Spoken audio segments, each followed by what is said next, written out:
Bienvenue les amis, bienvenue les lutétiens, bienvenue dans l'After Lutèce, la seule émission qui dit tout haut ce que vous pensez tout bas. Nouvelle vidéo donc aujourd'hui dans laquelle nous continuons nos pérégrinations analytiques sur les coachs de la Lutèce, les coachs engagés cette saison. On va regarder leurs effectifs évidemment, leur composition, leurs chances de succès ou leur risque de gala monumental. Donc on finit cette vidéo sur les rosters restants, toujours dans l'ordre alphabétique des choses. Hein. Nous on est comme ça à la Lutèce, on est réglo, on aime bien suivre les règles. Hein. Nous on aime bien suivre les règles, puisque c'est la règle du Blood Bowl. Enfin pas les règles analytiques ne sont pas forcément les règles du Blood Bowl. Enfin bref, je me comprends.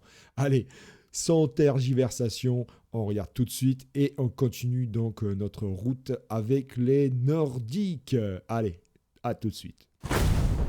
Alors les Nordiques ou les Norsk, comme vous préférez. Il y a des rosters comme ça, on les voit peu de saison en saison et tout à coup ils reviennent en force. C'était le cas des Slan, rappelez-vous la saison dernière, les Nains du Chaos également. C'est autour des Nordiques, voilà, avec carrément 5 coachs engagés en compétition. Et quand vous regardez les coachs, c'est pas des moindres, hein, c'est pas les plus sous-doués d'entre nous, hein, c'est plutôt l'inverse. Donc attention aux Nordiques, je l'ai déjà dit dans la vidéo d'ouverture de pré-saison. Attention aux Nordiques cette année quand même, parce que c'est un roster fort, même si par le passé, il ne l'a pas trop démontré dans sa nouvelle composition d'équipe. Il n'en demeure pas moins pour ceux qui font des tournois, qui savent que c'est un roster qui fonctionne plutôt très bien au tournoi. Donc attention aux Nordiques, voilà. Et on commence donc cette revue des effectifs par l'équipe avec la composition peut-être la plus singulière chez les Nordiques, c'est celle de Courchevel. Après nous avoir montré l'année dernière qu'il était sévèrement burné, hein, rappelez-vous, première saison de Lutèce, il vient avec des gobes, il les pose sur la table et il dit qu'est-ce qu'il y a, tac tac, me voilà, qu'est-ce qu'il y a. Et là, il opte pour un roster très solide, mais il le fait toujours à sa manière. On regarde ça, regardez, il a très peu de joueurs, 11 joueurs. Il a une team value qui a augmenté après son premier match, mais il est parti à 690 000 points de team value. Là, c'était son premier adversaire, Zaiko, qui faisait la gueule en première journée. Il a fait la gueule tout le match d'ailleurs, hein, parce qu'il s'en est pris plein la tranche. Il ne s'attendait pas à avoir un Nordique qui aurait autant d'inducement face à lui. Néanmoins, la composition d'équipe est très spécifique. Moi, je comprends l'idée de Courchevel. Il se dit, je vais tout miser sur les stars. Je vais avoir une team value pas très grande. Je vais tout miser sur les stars, tels que le Yeti, par exemple. Là, le premier match, il l'a joué avec Cindy, donc le Bomber, et Carla. Ça peut être une approche, ça peut être une stratégie de jeu. Et on commence à le connaître. On sait que c'est un joueur, un coach qui apprécie énormément les stars. Donc pourquoi pas cette stratégie, surtout que vous voyez, il a un fan factor immense quand même, ça lui permet d'engranger plein de pépettes en début de saison. Et là, tout à coup, lui, par rapport à Baba Yara, il a cette chance-là, c'est qu'il a 3 adversaires sur les 5 premières journées qui ont aussi pris un fan factor important. Donc, on va dire que le business plan est bon. Le business plan est bon, il va engranger pas mal de sous en début de saison. Du côté du terrain, ça risque quand même de pêcher sérieusement. Il a, comme je disais, 11 joueurs, dont vous voyez 2 cochons et un seul Ulf-Werner. Alors, il va certainement en racheter d'autres rapidement, mais pour l'instant, il s'en est très bien sorti contre Zaiko, mais ça peut être insuffisant par rapport à ses autres adversaires. Zaiko jouait Gnome, donc on va dire que c'est pas un roster optimal, surtout en début de saison, quoique c'est peut-être l'inverse. C'est en début de saison que les Gnomes peuvent espérer de s'en sortir. Mais faut qu'il fasse quand même gaffe, Courchevel, avec une équipe avec un banc si peu pourvu. La chance, c'est qu'en début de saison, il ne tombe sur aucune équipe lourde. Hein. C'est sa chance. Vraiment, la première vraie castagne, ça va arriver qu'en J7 contre le PEG. Imaginez ce qu'aurait donné 9 Nordiques, dont 2 cochons. Hein. Rappelez-vous qu'il est à 11 joueurs avec 2 cochons, contre par exemple 3 équipes orques et 2 équipes morts-vivantes en début de saison. Je donnais pas cher de la peau des Nordiques. Là, la chance qu'il a, Courchevel, c'est que Les étoiles se sont bien alignées pour lui. Il a quasiment pas d'équipe lourde jusqu'à la septième journée. Après, encore une fois, c'était, comme je disais, risqué. Zaiko aurait pu lui piétiner la team entière si CD était avec lui. On a des équipes comme Alchemy, Ankh-Morpork en Vampire. On a les Amazones de Imperator Day. On a du Scripting Kiss qui, ils vont pas hésiter à piétiner du nordique. Et ils vont pas hésiter à faire le boulot que Zaiko n'a pas voulu faire. Donc attention quand même, hein. Donc honnêtement, je m'interroge. Même s'il peut faire quelques beaux résultats sur le début de saison, l'équipe risque quand même de souffrir énormément. Il se prend notamment une triplette horrible à partir de la 8e journée. On a Nicap le propre, suivi de Bud Milka, suivi de Poire Abricot. Je vous pose la question, hein, devinette, à votre avis, combien d'agressions les Nordiques vont subir sur ces 3 matchs-là? Moi, je mise sur à peu près une dizaine, hein. Si les coachs se liguent, ça va faire une dizaine d'agressions subies, hein, passées, hein. Non seulement tentées, mais vraiment d'agressions subies. Alors qu'il sera déjà bien entamé par le PEG en 7e journée, avec des morts vivants. Donc vraiment, c'est par la suite de la compétition que ça risque de pêcher pour Courchevel. Et il a intérêt à ne pas perdre trop de joueurs sur le premier tiers pour effectivement engranger des sous et racheter rapidement le banc qui lui manque. Donc je ne sais pas si c'était la bonne solution, cette composition d'équipe. Je me pose vraiment la question. Il a un début de saison ouvert. Par la suite, ça se complique énormément.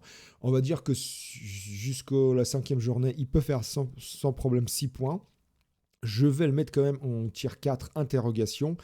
Parce que voilà, composition d'équipe singulière et deuxième partie de saison plutôt difficile. Donc tier 4, interrogation. Alors Bucks maintenant, Bucks, le retour dans l'enfant terrible de la Lutèce. Je vous dis, fuyez pauvre fou, fuyez tant qu'il a encore temps. Dois-je vraiment vous le présenter? Allez, je vais vous montrer sa fiche d'équipe. Bon voilà, le coach de la Lutèce qui nous a fait 9 saisons chez nous à la Lutèce, 8 fois playoffable. Ça va? Ça vous pose le bonhomme là, non? Il n'a jamais gagné de titre, certes. Il a joué avec des rosters différents et il est toujours allé quasiment toujours allé au moins en playoff, sinon jusqu'à la finale. Bon voilà, ça pose le coach, ça pose le bonhomme. Vous êtes prévenus, vous savez maintenant à quoi vous attendre. Alors bon, cette année, il prend un roster solide nordique pour son retour. Quoi de plus normal?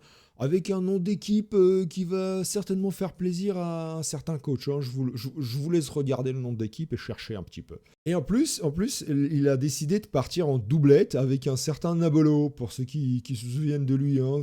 Vous vous souvenez de qui était Nabolo? Vous vous souvenez? Ça fait longtemps maintenant, ça fait longtemps. Bon, c'est pas rassurant pour les adversaires, on est d'accord, les deux qui jouent ensemble. Alors, ils vont pas jouer ensemble, hein. Encore une fois, c'est l'un ou l'autre qui va jouer suivant leur disponibilité, surtout celle de Bucks, parce que c'est quand même lui le coach premier de cette équipe, hein.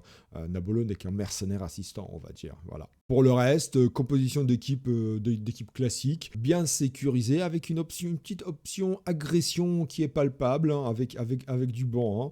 Qui plus est, son début de saison, si on regarde le début de saison, ça ressemble vraiment à une petite promenade de santé, sincèrement. Il va falloir qu'il assure le coup contre les vampires en début de saison. On regardera l'équipe d'Alchemy en Pork, on verra que ils sont partis sur une optique très sécurisante. Donc c'est une aubaine pour Bucks parce qu'il va effectivement... il n'y a pas le Varghese, donc déjà il va peut-être moins souffrir au niveau de l'impact physique. Après, les matchs par exemple contre les gnomes de Zaiko ou les elfes de Aple et Magus, il va falloir qu'il les aborde avec le sérieux nécessaire. Mais bon, vu l'expérience du coach, on ne s'inquiète pas. Derrière, les adversaires ont trop peu d'expérience pour lutter contre Bucks. Ce sera pour eux un vrai test, hein. C'est là qu'ils pourront se mesurer à un joueur évidemment avec une expérience et une science de jeu tout naturel. Je rappelle quand même que c'est l'ancien, il me semble, hein, que c'est l'ancien capitaine de l'équipe de France. Donc ce n'est pas rien. Bon, sauf évidemment s'ils ont la chance de tomber sur le mercenaire, hein, sur Nabolo. À ce moment-là, ce sera une autre histoire, évidemment. Ce sera qu'une promenade de santé pour eux, naturellement. Mais bon, si c'est Bucks, attention à vous, les gars. Donc, en réalité, le début de saison, Ça semble quand même assez aisé pour le coach nordique et son pote mercenaire. Ensuite, si vous regardez bien, ça reste très ouvert avec une seule équipe cogneuse sur toute la saison, c'est les nains de Bosque. Bosque qui a super bien démarré, mais est-ce qu'il continuera, on ne sait rien. Après, c'est que du léger, du polyvalent ou du minus. Rien de très bien compliqué pour les coachs comme Nabolo et Bucks. Bucks, ça va être sympa ce match. Hein. Va falloir jongler au niveau du verbiage, de l'articulation. Va pas falloir se tromper. Du Bucks, je sais pas comment dire. Ce serait bien qu'ils jouent en doublette Bucks et Busk. Allez, petit exercice d'articulation jugulaire. Bzosk. Ouais, bon. Non, faut pas qu'ils jouent en doublette les deux. Non, c'est surtout pas. Bon, bref, j'arrête mes conneries. Honnêtement, si vous regardez le tirage au sort, c'est hyper chanceux pour Bucks. Donc, il va avoir quelques joueurs abîmés certainement contre les Minus, mais pas de quoi avoir peur quand même. Hein. Il devrait s'en sortir haut la main et il devrait se qualifier pour les playoffs sans problème. Moi, je dis, il va faire sans problème 9 points jusqu'à la 5e journée et on va quand même le mettre en tirant un prétendant en titre.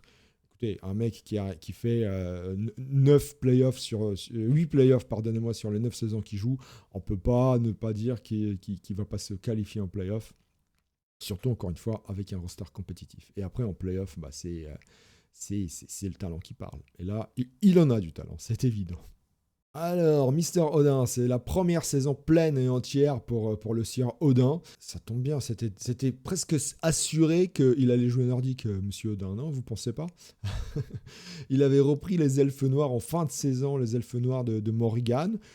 Ça avait marché coup-ci que ça, mais il nous avait montré quand même une certaine expérience de jeu. Et là, il part sur un roster solide, évidemment un roster fait pour lui au regard de son patronyme.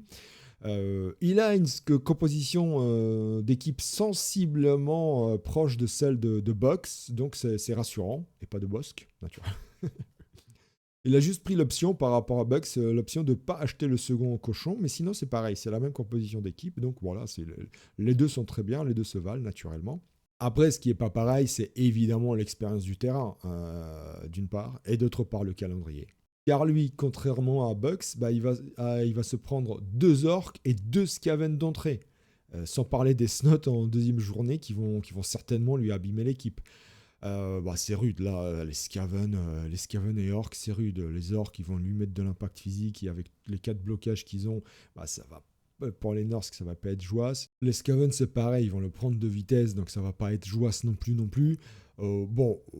Ok, il peut espérer gagner contre les Snotling, mais à quel prix? Ce sera probablement une victoire à la Pyrrhus. Il peut essayer d'emporter un autre match sur ce premier tiers de la saison, mais voilà, encore une fois, à quel prix? Orc, c'est jamais facile. Skaven, comme je disais, non plus. Et dès la 6e journée, il y a un duel entre Nordiques qui veut vraiment qui risque de peser très cher dans la balance d'Odin. Hein. Et les matchs, si vous regardez la suite du calendrier, les matchs de fin de saison s'annoncent très compliqués. Avec surtout, on a une série infernale. Nains, Nécro, Ogre, Homme Lézard et Halfling pour finir qui vont lui piétiner l'équipe. Donc en J15, il risque de plus y avoir suffisamment de joueurs dans l'effectif d'Odin, parce que là, il va s'en prendre des vertes et des pas mûres sur la tranche de ses joueurs, c'est sûr. Donc honnêtement, je donne pas cher de la peau de l'équipe d'Odin cette saison. On va dire qu'il doit commencer à appréhender cette année comme une saison d'apprentissage, tout simplement, à la dure. Rassure-toi, Odin, ce fut le cas pour nous tous. Hein. On est tous passés par là. Ce sera le cas aussi pour les nouveaux qui viendront après toi. Il y a comme ça des années d'apprentissage, voilà, il faut passer par là. Et je te rassure, hein, pour certains, les années d'apprentissage durent depuis un certain temps, sinon un temps certain, hein, comme on dit. Bon, il peut faire 6 points d'ici la 5e journée. Je vais quand même le classer en tier 5, saison difficile, parce que je vous dis, cette fin de saison, mais elle est catastrophique. Et le début de saison n'est pas Jojo non plus. Hein. Donc, tier 5, saison difficile, saison d'apprentissage en Lutèce pour Odin. C'est Botuno, Norsk aussi, et il a choisi un nom d'équipe imprononçable. Bon, alors, je vous laisserai prononcer, parce que moi j'abandonne. Il y en a, ils font exprès, j'ai l'impression, donc moi j'abandonne. Après, c'est Botuno, on commence à connaître le bestiau. Hein. Quand on voit, encore une fois, le roster qu'il draft, sa composition d'équipe, on comprend qu'il n'est pas là pour rigoler cette année. Hein. Il va encore jouer sérieux, même très sérieux, et ça risque d'aller loin. Hein. On est tous d'accord, dès le départ, on est tous d'accord. Comme l'année dernière avec les nains du chaos, là, cette année, ça devrait aller en playoff sans problème. Et je vais vous dire autre chose encore. C'est que je suis jaloux. Jaloux, la jalousie. Je suis jaloux de son calendrier. Non mais franchement, son calendrier, c'est juste abject. C'est d'une chance, mais inouïe. C'est dégueulasse. Moi, ça me fait vomir. Franchement, ça me fait vomir en tant que Chagat. Une chance pareille, moi ça me dégoûte. Ça me dégoûte. Franchement, c'est beau. Ah, tu me dégoûtes. Tu m'horripiles.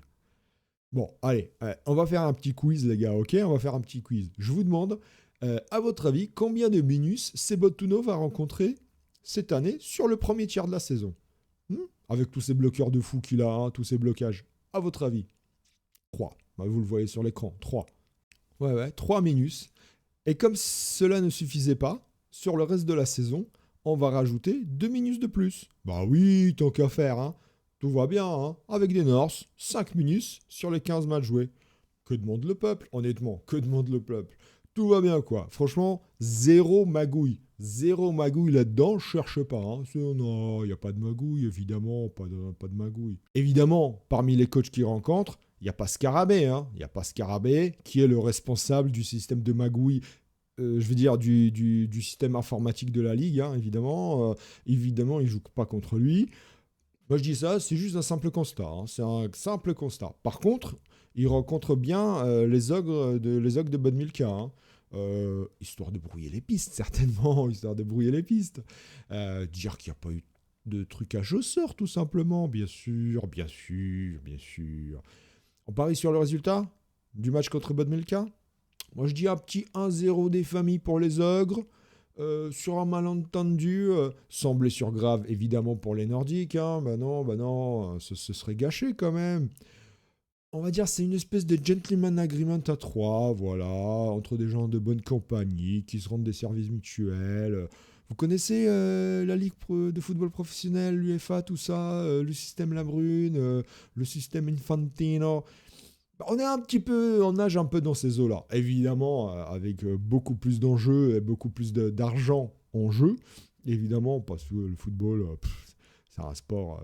C'est pas un sport en réalité, c'est du théâtre maintenant. Alors que le football, c'est beaucoup plus sérieux. Mais non, les gars, vous nous aurez pas comme ça. Nous, les autres coachs du Blood Bowl, les pouilleux, là, les moins coréens, là, les sans-dents, nous, on se laissera pas faire, je vous dis. On se laissera pas faire. Il y a anguille sous roche, et il faut le dénoncer. Il y a anguille sous roche. Qu'est-ce que c'est que ce calendrier pour Sebotuno? Il n'est pas assez fort comme ça? Il faut lui donner 5 minus et 0 joueur, 0 équipe lourde et costaude face à ces Nordiques? C'est ça?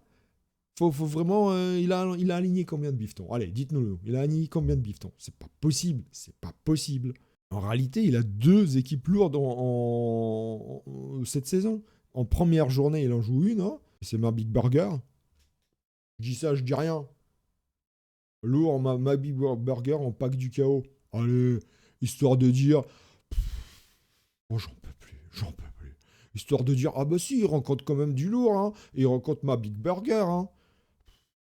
Bon, non, il va pas rencontrer Melfios ou un autre gros bourrin. Non, c'est ma Big Burger, le mec qui a fait cuillère en bois avec le pacte il y a 3 saisons, quoi. Pardon MBB, pardon, mais c'est un simple constat. Hein. C'est tout. Et en plus, c'est en première journée, là où l'équipe lourde en face, elle a encore un petit peu pas assez de châtaigne, il n'y a pas assez de blocage, il n'y a rien, quoi. Là où elle peut pas vraiment lutter contre du nordique. Ouais, je vous jure. Autant de chat pour un coach sur l'année, c'est juste pas possible. Bon, autant vous dire, il va tout dégommer sur la saison. Hein. Il va tout dégommer sur la saison. Voilà, l'autre équipe costaud, c'est un J13, c'est un nouveau à la Lutèce, un orc, paladin. Bah oui, encore une fois, c'est pas Melfios. Non, bah non, non, c'est pas la blatte en un du chaos. Non, non, c'est paladin. Paladin, très bien, paladin en orc. Ouais, super, super. Honnêtement, bon, allez, l'équipe de Sebotono, ça va en playoff. Là, sur le début de saison, avec les 3 minus qu'ils rencontrent en 5 matchs, ça va faire 12 points.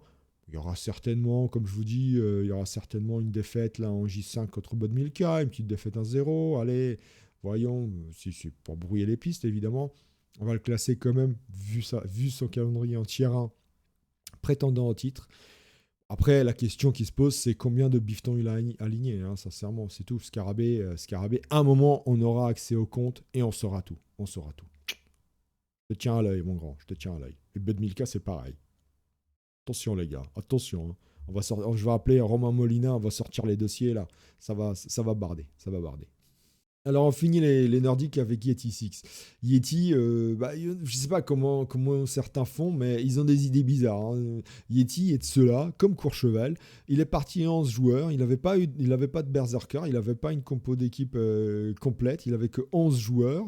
Il n'avait même pas dit Yeti. Franchement, c'est un comble, quoi. Sincèrement, tu nous fais quoi, là, Yeti? Tu respectes pas ton nom, tu respectes pas ton surnom. J'imagine qu'avec une compo d'équipe à 890 000 points, l'idée était de jouer avec un bomber, hein, mais pas de bol, parce que en première journée, ils tombent contre les Snotlings de Asmogi et Pagnol qui ont ils avaient 2 fois moins de team value que lui. Donc c'est l'arroseur arrosé, hein, voilà, tout simplement. Alors il a vite compris son erreur, parce qu'en ayant fini à 4 Nordiques sur le terrain contre 3 Snotlings, il s'est dit il y a peut-être quelque chose qui ne va pas dans ma compo d'équipe, hein, c'est sûr. Donc il a acheté un Berserker immédiatement avec les sous qu'il avait, parce qu'il n'avait pas dépensé tous ses sous. Bah non, il les avait même pas mis en fan factor. Il a un de fan factor. Donc je sais pas. Si tu n'investis pas toute la thune et que tu veux le bomber, prends du fan factor avec tes sous. Prends du fan factor. Bah non, lui il avait fait ni l'un ni l'autre. Donc bon, on va dire qu'on apprend sur ses erreurs. C'est un garçon intelligent. Il s'est dit mince, j'ai peut-être fait une connerie moi sur ma compo d'équipe. Donc il s'est vite rattrapé. Mais bon, si vous regardez son début de saison, c'est bien compliqué. Hein. Il a des match-ups assez difficiles à partir de la 3e journée précisément. Il n'a fait que un match nul contre les Snots en première journée. Et il avait vraiment manqué de banc, manqué de profondeur de banc. Il peut espérer peut-être faire le même résultat contre les Slans de Fracasse, mais derrière, ça va être difficile d'aller chercher des points contre ses adversaires. Et même les adversaires suivants, si vous regardez bien, il y a du Chouf, il y a du Bosque, il y a quand même du gros joueur, il y a du Imperator Day, il y a du Zyko, il y a du Nicap le propre, et on finit sur un Olivier Dulac en 15e journée. C'est pas l'idéal. Hein. Il a, encore une fois, il a un enchaînement assez drastique d'adversaires vraiment éprouvés, des vétérans de la ligue. Hein.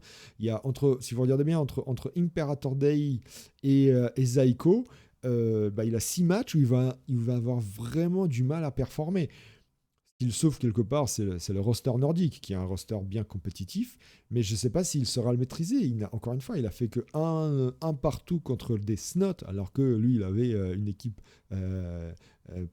pleine de blocages. Il a rien su faire. Il a fait 2 Snots blessés, je crois, de mémoire, ou 3. Enfin, c'était pas génial. Il a réussi à avoir une comp sur un de ses Ulf, un blocage sur un de ses Ulf.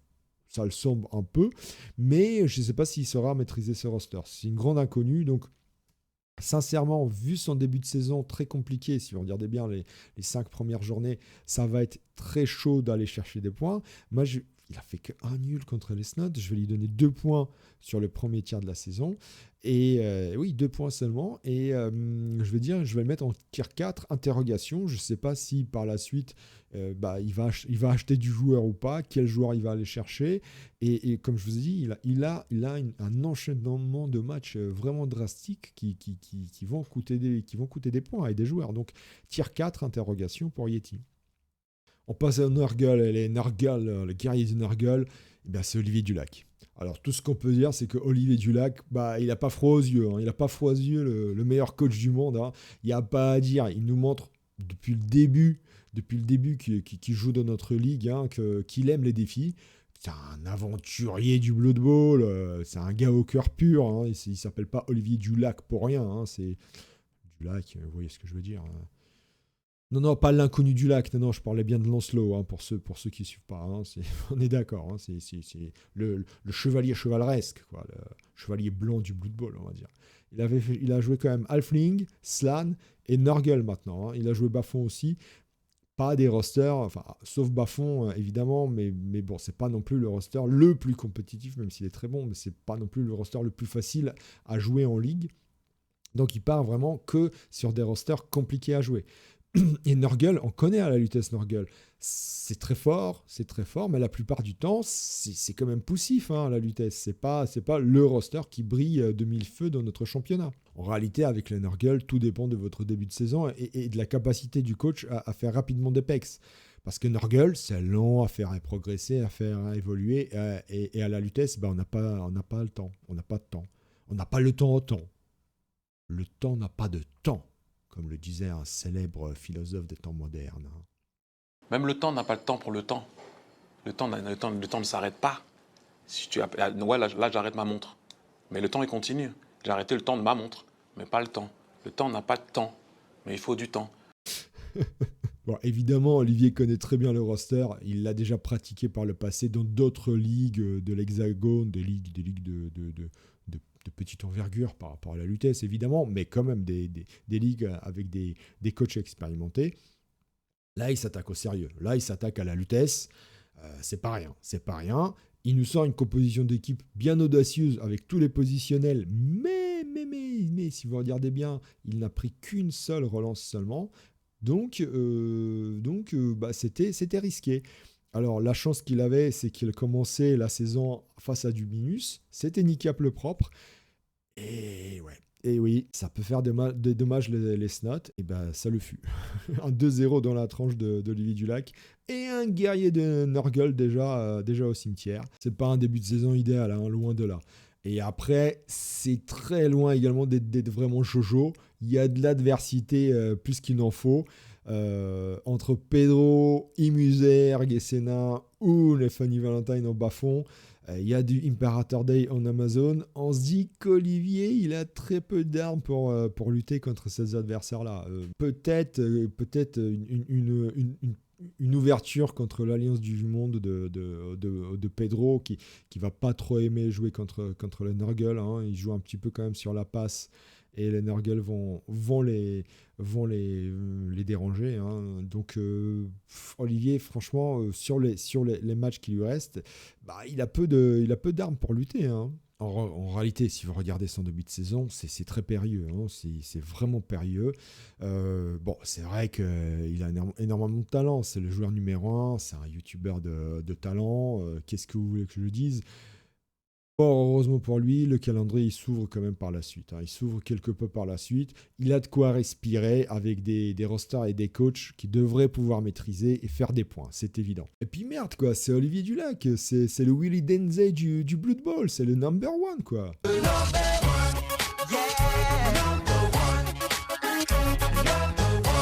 Il va pas nous faire une saison toute pourrie quand même, Olivier. Quoique une saison pourrie en Nurgle, elle était facile celle-là, elle était facile. Non, en réalité, on va y croire. Début de saison peut-être un peu compliqué, mais on va y croire, il va se relancer par la suite. Il a quand même emmené des Halflings en demi-finale des playoffs, bon sang. Enfin, ok, c'était Griff qui les avait emmenés, mais bon, là, c'est un autre débat. C'est un autre débat. Il peut qualifier cette équipe Nurgle en play-off. Moi, je vais lui donner un début de saison poussif à 5 points sur le premier tiers de la saison. Je vais quand même le classer en tiers 2, valeur sûre, parce que je pense qu'il peut lutter efficacement, très efficacement, même pour les play-offs, parce que la suite de la compétition, le calendrier s'ouvre beaucoup pour lui, je pense. Allez, place à Vincent Labrune, place à Bud Milka et ses ogres, évidemment. Bon, le président a décidé de se remettre au minus. Car oui, monsieur propre, oui le propre, les ogres sont des minus. Il le fait de fort belle manière, hein. Il le fait vraiment magnifiquement avec un jeu handicap. Il a décidé de se la jouer à handicap, c'est-à-dire que c'est les adversaires qui vont lui choisir ses inducements et forcément parmi les stars qu'il a classés en plusieurs catégories en fonction de leur coût. C'est très bien joué, bravo. Ça cache un peu les magouilles, hein, de tirage, de trucage au sort, hein. Ça cache un petit peu les magouilles. Non, mais honnêtement, prenez-en de la graine, hein, vous autres power gamers. Voilà un mec qui a des cojones, qui les met sur la table, vraiment. Bon, l'idée est juste géniale. J'adore l'idée. Bon, compo d'équipe classique, mais même avec ce jeu handicap, il risque de faire des trous quand même dans les défenses adverses, hein. C'est quand même les ogres en face. Ok, c'est des gnoblards aussi, mais il y a quand même des ogres en face. Donc, ça se trouve, il ne gagnera pas beaucoup de matchs, mais il est là pour cogner un petit peu quand même, hein. Il est là pour cogner. On l'a vu que les ogres, ça pouvait être mortel, surtout en début de ligue. On l'a vu avec Parabrico, qu'il a magnifiquement démontré l'année dernière. Bon, il avait surabusé de griffes, il en avait parfaitement le droit et il l'a superbement joué. Et surtout, il avait parfait, mais juste de manière géniale, en qualifiant les ogres en play-off. Bravo pour Abrico, encore une fois, hein. Chapeau bas. Bud Milka, il n'est pas parti sur cette stratégie griffesque. Il se la joue plus tranquille, il se la joue c'est vous qui me choisissez mes inducements, j'ai pas peur, j'y vais, je vous castagne quand même. Le truc, c'est que son calendrier, il est pas jouasse, hein. Il est pas génial, il joue pas à son avantage. On a 2 nécros et un Norse sur son passage en début de saison. C'est pas folichon, hein. Même si les Norse n'ont pas beaucoup d'armure, va falloir passer les blocages en face, hein. Et puis le Norse sur les ogres, il y va à 2 décomptes, il n'y a pas de souci, hein. Donc bon, il a réussi à faire un joli nul contre Pedro et la Reine, mais bon, c'est un nul contre l'Alliance du Vieux-Monde.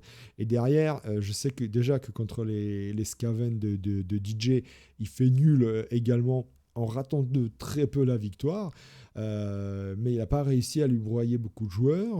Bon, donc ça ne va pas monter très vite au niveau expérience, et ça risque de pas monter vite au niveau points non plus pour Bud Milka, malheureusement. Bon, évidemment, en 5e journée, on sait déjà qu'il a 3 points contre Sebotono, le petit 1-0 sans blesser de part et d'autre. Ça, en le pressant, bon, allez, c'est quasiment gravé dans le marbre, mais voilà, ça va s'arrêter là en termes de victoire sur le premier tiers de la saison, hein. Une victoire, c'est déjà beau, que ce sera déjà bien en ogre. Rien à dire, Bud Milka, tant de machiavélisme de ta part, c'est bien joué, franchement. Vincent Labrune, là, il est fier de toi. Franchement, tu lui mets la misère au niveau stratégie, au niveau tactique machiavélique, t'es au-delà, honnêtement, t'es au-delà.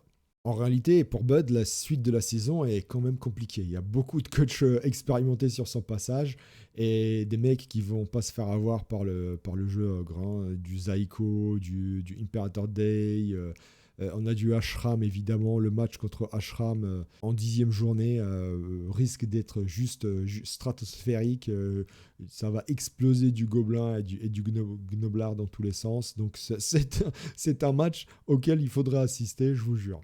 Malgré tout, il y a quand même pas mal de minus en face et donc ça va limiter l'inducement que Bud Milka pourra prendre. Donc en vrai, c'est pas Jojo. Sincèrement, c'est pas Jojo. Je m'interroge vraiment sur la possibilité pour Bud Milka de réitérer la perf énorme de Poire Abricot de l'année dernière ou sa propre perf à Bud Milka réalisée avec des Snotling qu'il avait également réussi à emmener en playoff. Je vais quand même lui donner 6 points sur le premier tiers de la saison.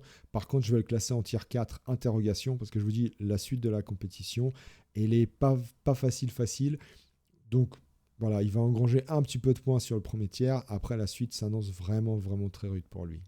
On passe aux orques. Les orques, comme chaque année, c'est un roster surreprésenté à la Lutèce. Tenez-vous ça pour dit. Cette année, si on n'avait pas mis les quotas en place, on aurait eu 7 équipes orques, hein, 7. C'est pas mal, hein. C'est toujours un roster aussi chéri et adoré par nos Lutétiens. Et c'est normal, c'est un super roster. C'est un très bon roster pour apprendre vraiment le jeu tout en étant plutôt sécure au niveau des défensifs. Non, il n'y a pas à dire. C'est normal qu'il soit si aimé des Lutétiens, même si on le sait très bien, arrivé en play-off, ça capote quasiment tout le temps. Alors, le premier des orques, c'est Johnny Velociraptor Ivanovic, hein. Il est un des orques cette saison. Et je vous le dis d'office, C'est la première et la dernière fois où je dis son pseudo complet. Désormais, ce sera Vélociraptor ou Vélo, c'est plus simple, ou Johnny, ou Ivan, c'est comme vous voulez, ou JVE. Enfin, peu importe, mais ce ne sera pas ce que je viens de dire. Hein. Je le répéterai plus. Bordel, je le répéterai plus. Surtout que je le joue en deuxième journée, ça va être vélo. Hein. Tu choisis Johnny, tu choisis ce que tu veux, mais ça va pas être le tout en entier, c'est sûr. Bon, JVE, il nous a fait une première saison de la l'UTS l'année dernière catastrophique. Hein. Comme le petit nouveau qu'il est, il a pris les humains et ça a été une douche froide pour lui. C'était normal, il avait pris un roster qui est un très bon roster d'apprentissage, mais qui n'est pas un roster facile à jouer, surtout pour les nouveaux joueurs. Donc là, il a pris un roster plus facile à maîtriser que sans les orques. Je pense qu'il a très bien fait. D'ailleurs, c'est drôle parce que Mamet a fait exactement la même chose. Il a fait également une première saison à l'UTS en humain où ça s'est passé de manière catastrophique. Et il a fait une deuxième saison en orc qui était déjà beaucoup plus rassurante pour lui, même s'il n'avait pas énormément de points. C'était une saison beaucoup plus rassurante. Surtout, il s'est éclaté, il s'est amusé avec notamment une star, Vegeta, qu'il avait monté, dont il avait fait le meilleur joueur de la ligue l'année dernière. Donc, je pense qu'il s'était beaucoup plus amusé en orc qu'en humain. Et je pense que ça risque d'être la même chose pour Johnny cette année. Surtout que son effectif, il semble être construit avec une recherche de stabilité certaine. Et on notera l'absence de troll, mais 3 relances quand même. Hein, on voit bien l'optique prise par Johnny cette saison. Qui plus est, dans son calendrier, sur le premier tiers de la saison, il a quelques matchs où il peut espérer un résultat positif. Bon, ok, il a perdu le premier match, c'était contre Galadjin, hein, donc en nécro. On se disait qu'en orc contre nécro, les orcs avaient quand même un certain avantage en début de saison. Bon, après, c'était Galadjin en face, donc Galadjin a gagné, mais ça ne s'est pas joué de grand-chose. C'est un 2-1, c'est pas énorme non plus. Après, JVE, il enchaîne avec des halflings. Là, il peut espérer faire des points, évidemment. Bon, il va avoir quelques joueurs blessés, mais il peut espérer faire des points. C'est après que ça se complique. En tout cas, sur le premier tiers de la saison, il peut espérer faire plus de points que la totalité des points acquises l'année dernière sur l'ensemble de la saison. Hein. Donc, c'est exactement ce qu'avait fait Mamet. Hein. Pareil, en orc, l'année dernière, il avait fait plus de points dans le premier tiers de la saison que sur l'entièreté de sa première saison à la Lutèce. Donc, je pense que Vélo, il suit le même chemin que Mamet cette année.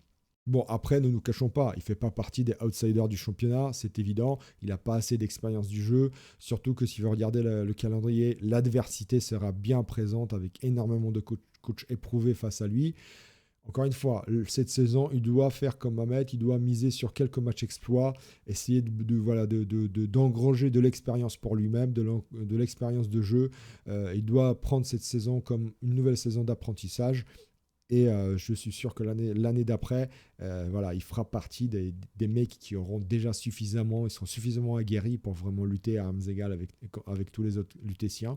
On va dire qu'il peut faire 4 points sur le premier tiers de la saison. Je vais le mettre en tier 4 quand même, interrogation. Pas en tier 5, en tier 4, interrogation, parce que ça reste un roster orc et il peut faire des trous quand même. Hein. Attention, il peut quand même faire des trous dans les défenses adverses et donc gagner quelques matchs. Voilà, se mêler, peut-être pas au playoff, mais se mêler à la lutte pour le mou pour le mou du classement. Ça va pas être une saison où il va écumer les fonds du classement, c'est évident. Ça sera pas une saison compliquée comme l'année dernière. C'est vraiment marrant d'ailleurs les orcs parce que certains destins semblent se suivre. Et celui de PJ suit invariablement celui de Vélo. Et celui de Mamet de manière précédente, qui l'a fait de la même manière qu'eux, avant eux. Donc première saison cataclysmique pour PJ comme pour JVE l'année dernière. Et donc deuxième saison, quoi de plus normal, orc. Voilà, c'est le parcours normal d'un lutétien débutant, on va dire. C'est normal. Cela dit, ce parcours-là, pour moi, il semble vraiment logique, quoi. C'est vraiment la découverte de plus en plus poussée du Blood Bowl. Et je pense que PJ, il est dans cet état d'esprit-là. Il a une composition d'équipe un peu plus ambitieuse, on va dire, que Vélo, même si voilà, il y a plus d'aléatoires, parce qu'on a le troll, mais il n'y a que 2 relances, et surtout, il n'y a pas de lines du tout, il n'y a pas de 3 quarts. Ça, c'est quand même incroyable. 0 3 quarts dans sa compo d'équipe. Donc moi, je dis attention quand même, il risque d'être débordé s'il perd un de ses positionnels sur un KO ou quoi, ou caisse. Il risque d'être vite débordé. Et si vous regardez le début de saison, les faits sont là. Hein. Il perd un 2-0 contre Kossus et ses elfes sylvains, alors que le match-up était plutôt à l'avantage favorable aux orques. Les elfes sylvains, ils aiment bien les orques, mais plutôt en deuxième partie de saison, pas tout de suite là. Et après, bah, c'est loin d'être simple. Hein. Honnêtement, c'est loin d'être simple. Que des coachs vétérans sur le premier tiers de la saison. Des rosters contre lesquels les orques ont du mal sur le début, comme les Amazones. C'est Liquid X-Squeeze après. Hein, on va dire que sans les guerriers des jaguars, ce sera plus simple pour PJ. On a les hommes lézards de Manu. Donc voilà, encore une fois, il y a 0 tacle pour l'instant dans l'équipe de orc de PJ. Donc ça risque d'être compliqué. Ça risque d'être vraiment compliqué. Et quand on regarde la suite de la compétition, on se dit aïe aïe aïe, aïe aïe aïe, on a des adversaires comme Actar, il y a du Kral JC, Azroax Ladmortis, on a du Unephony Valentine. Moi, je dis, il y a du boss sur la fin de saison. Je dis, attention, c'est un calendrier beaucoup plus complexe que celui, par exemple, de Vélo, hein, c'est de Velociraptor.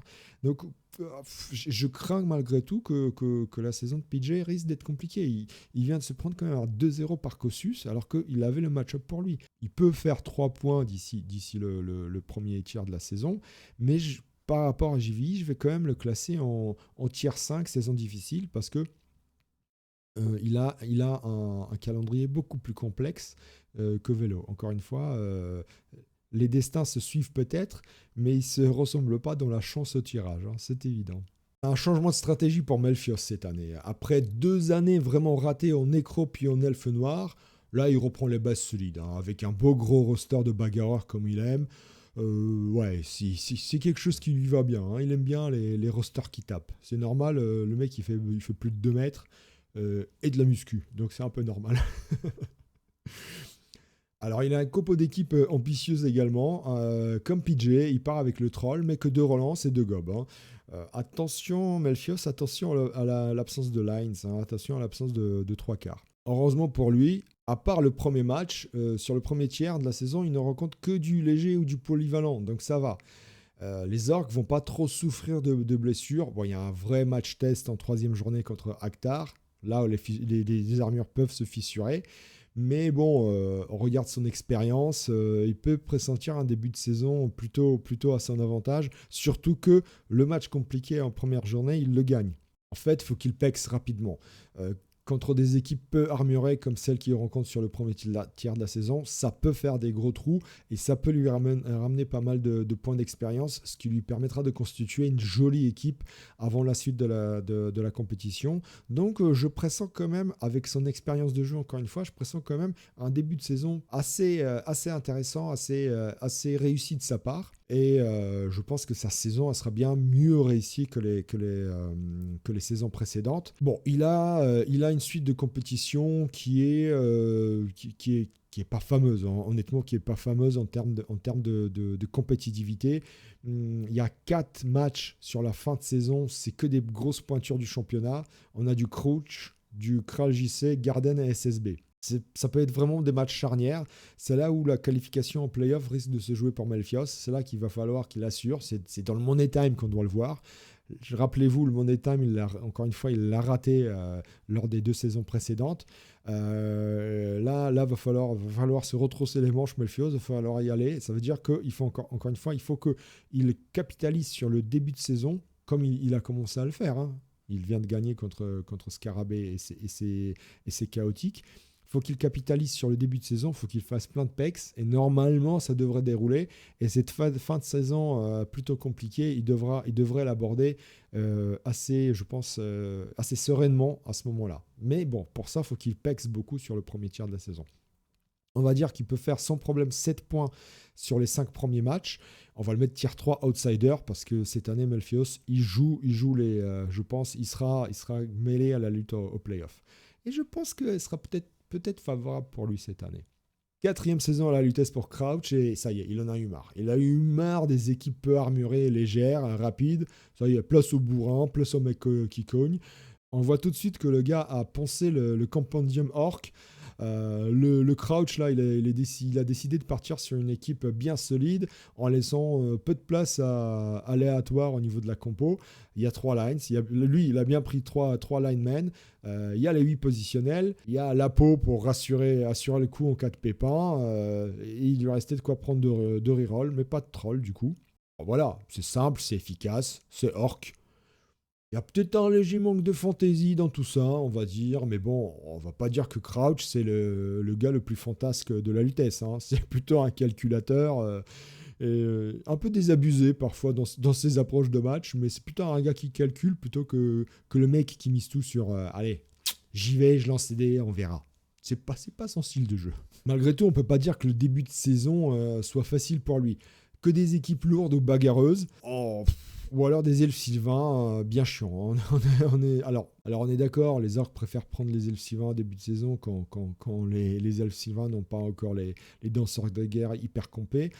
Il n'empêche qu'il a réussi à tirer qu'un pauvre match nul du match contre Aplo et Magus, et ça s'est joué de justesse. Hein. Aplo et Magus ont failli l'emporter ce match, je sais, j'y ai assisté. Donc ça s'est joué sur un jet de dés, une esquive que Aplo et Magus ratent. Sinon c'était 2-1 pour eux. Donc on va voir comment il va s'en sortir contre Baba Yara maintenant. On va voir si d'ici là Baba Yara aura eu le temps d'acheter un danseur de guerre, on va dire, hein Baba. Par contre, contre les morts-vivants de Chouf, contre les Nordiques ou les renégats des autres adversaires, bah, ça va pas être de la tarte au citron pour Crouch. Hein. Ça va pas être simple du tout. Et la suite de la compétition, bah, c'est très drôle. Hein. Lui qui a choisi comme thème les corbeaux. Hein. Pour ses orques, c'est les Mork Ravens. Hein. Le gars un peu gothique aussi dans l'âme, mais même si orc gothique, on va dire. Les corbeaux, c'est le symbole de la mort, les gars. C'est l'animal compagnon des sorcières, le fétiche des émaux gothiques, on va dire. Hein. Bah tiens, regardez ça. À partir de la 6e journée, il enchaîne 3 vampires, des nécros de Galadjin qui portent le nom de sorcières de Salem, et enfin les Murder Crow. C'est l'équipe de Delphonix. C'est drôle ça, franchement, tant d'émogotisme cumulé pour finir sur un duel de corbeaux et de corneilles en 10e journée contre Delphonix. Je sais pas vous, mais pour moi ça sent Tokyo Hotel et le cimetière à 10 km à la ronde, hein, honnêtement. Hein, je veux vous voir venir déguiser les gars, avec des perruques et du maquillage, avec du rouge à lèvres noir et une goutte de sang noir sous l'œil, ok ? Si vous le faites, je le fais aussi. Promis, juré. Tant pis pour toi, Crouch. Sincèrement, tant pis pour toi. T'avais qu'à mieux choisir le nom de ton équipe. T'aurais dû partir sur un truc beaucoup plus jovial que le Corbac, sincèrement. Mork Ravens. Non mais sincèrement, Mork Ravens. Tu pouvais prendre Mork Bisou, par exemple. Hein. Mork Bisou, c'était très bien. C'était très bien. Au moins, t'aurais pas eu des vampires, des nécros et tout un tas d'autres trucs mortels, là. Non, t'aurais eu, je sais pas moi, des gnomes, des halflings, voilà, des trucs sympas, des trucs drôles. Bah non. La prochaine fois, Mork Bisou, c'est mieux. Quoi qu'il en soit, début de saison compliqué. 4 points d'ici la 5e journée, je pense, pour Crouch. On va quand même le mettre en tier 3 outsider parce que c'est quand même un coach éprouvé maintenant qui maîtrise, on sait bien, il maîtrise très bien ses équipes, qui manque il y a un brin de chance qui le fuit toujours. Peut-être que cette année, ce sera la bonne. Il a un roster solide, donc on doit dire tier 3 outsider. Après, est-ce qu'il arrivera à se qualifier en playoff? Ça, on verra. Mais bon, il va se mêler à la lutte, c'est sûr. Alors, Paladin, c'est un petit nouveau chez nous, mais c'est un coach que j'ai déjà croisé sur Blood Bowl Online. Seul coach Orcs, regardez bien, qui a opté pour le lanceur. La Blad devrait être content parce que lui, qui considère que le lanceur Orc est le meilleur lanceur du jeu, il devrait être content. Ouais, bien sûr, c'est le meilleur lanceur du jeu, bien sûr.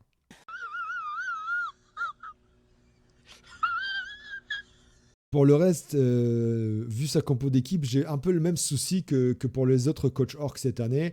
Il y a une absence notable de linemen qui peut être source de complications. Surtout en début de saison et surtout en présence de 2 gobelins dans l'équipe. Hein. Et quand vous voyez que dès la première journée, il y a un big 1 orc qui s'est fait mettre sur la touche, bah, la deuxième journée, elle va pas être, elle va pas être de tout repos, c'est sûr.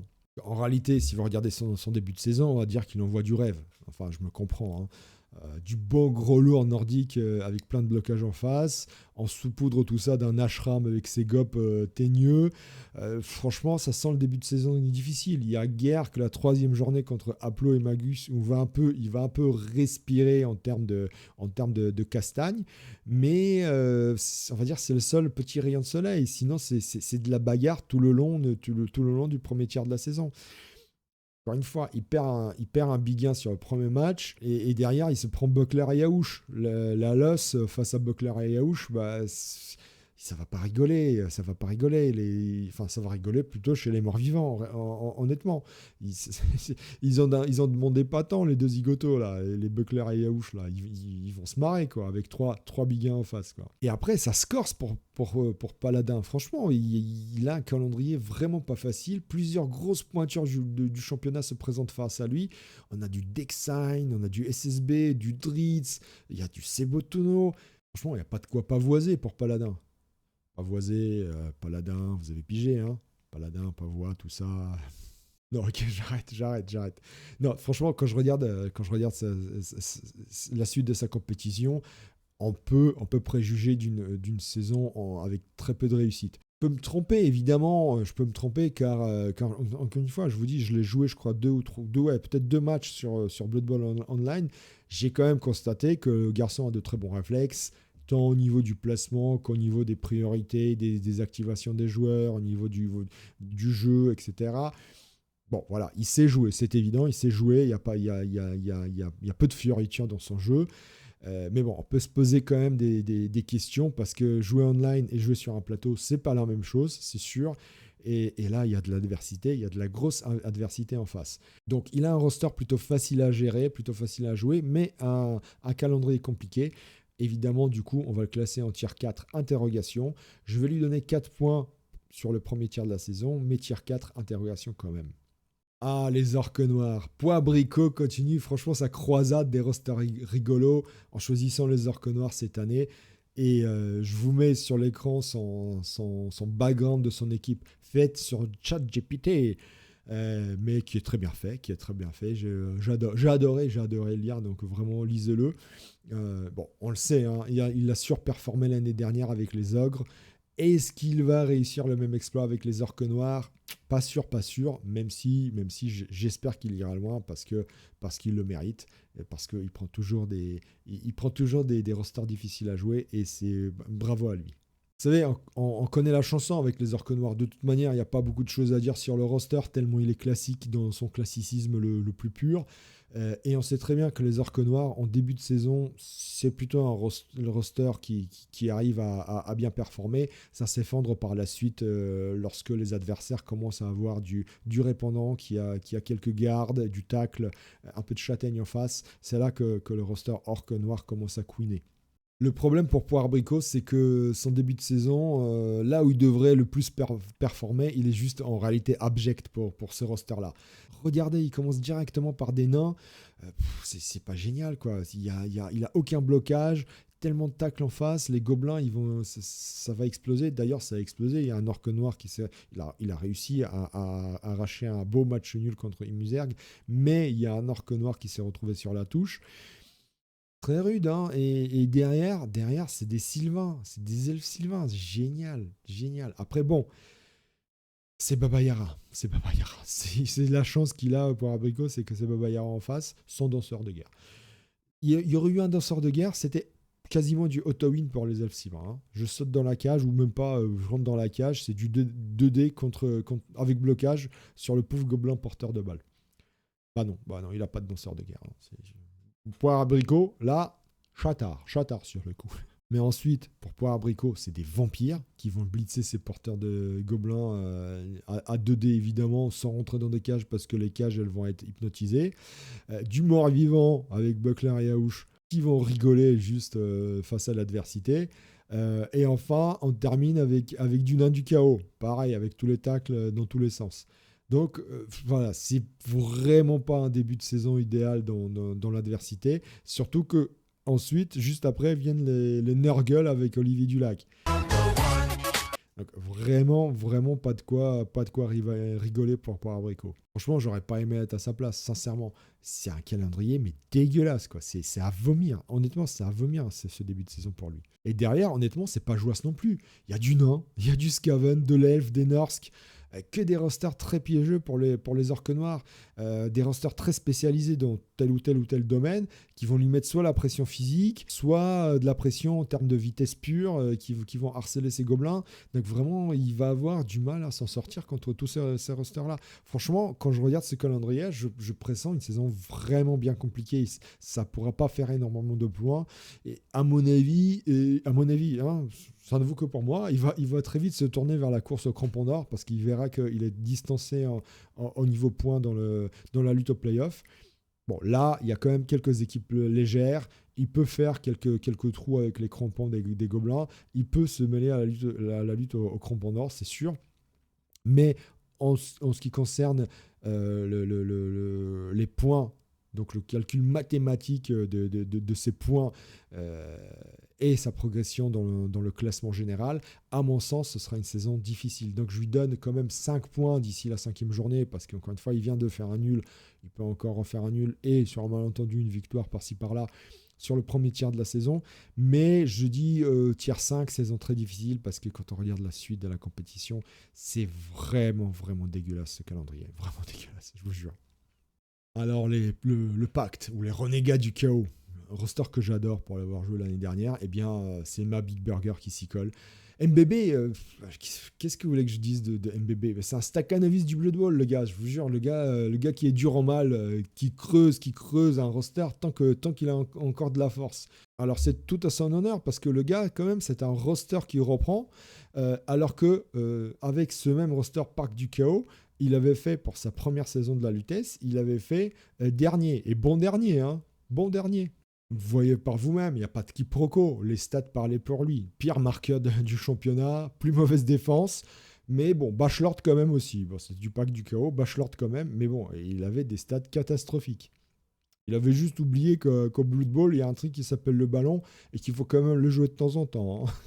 Et bon, donc comme c'est un Stakhanovich, il s'est dit oh, j'avais pas réussi la première saison.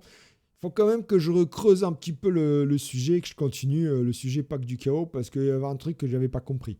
Bon, c'est bien, c'est tout à son honneur, honnêtement. Faut qu'il re-explore, faut qu'il redécouvre le roster, faut qu'il remette le bleu de chauffe, et voilà, faut qu'il y aille là, faut qu'il y aille, faut qu'il essaye d'en faire quelque chose. Je pense qu'il n'apprendra jamais de ses erreurs, hein. J'ai peu de choses à dire sur la composition de son équipe, mis à part le fait que c'est un homme de goût. C'est un homme de goût parce qu'il a choisi le Minotaur plutôt que le pauvre Raogre insipide. C'est la classe quand même, c'est la classe là, chapeau bas monsieur, bravo, Minotaur, j'adore. Minotaur, j'adore. Ah, c'est un joli slogan ça, tiens. Mais bon, le début de saison s'annonce cauchemardesque pour lui quand même. Il a 5 adversaires très expérimentés et qui manient des rosters qui vont s'avérer problématiques pour lui. Il vient de se prendre un gros 2-0 face à Sebotuno avec son Minotaur qui se retrouve sur la touche pour le prochain match.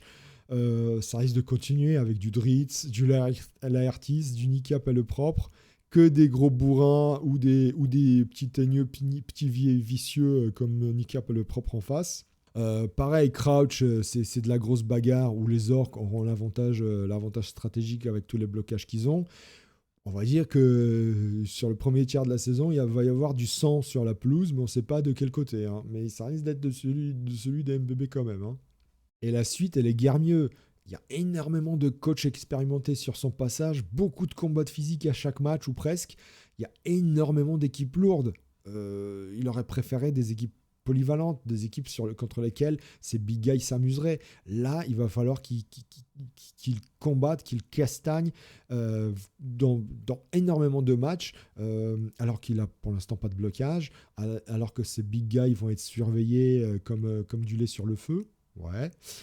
Franchement, c'est le moment d'être joie, c'est surtout lui, à mon avis, qui visait le Bachelor de cette année. Quand je regarde toutes les équipes lourdes, très armurées en face de lui tout au long de la saison, je me dis le Bachelor, déjà rien qu'au regard du calendrier, il peut dire adieu au Bachelor, honnêtement.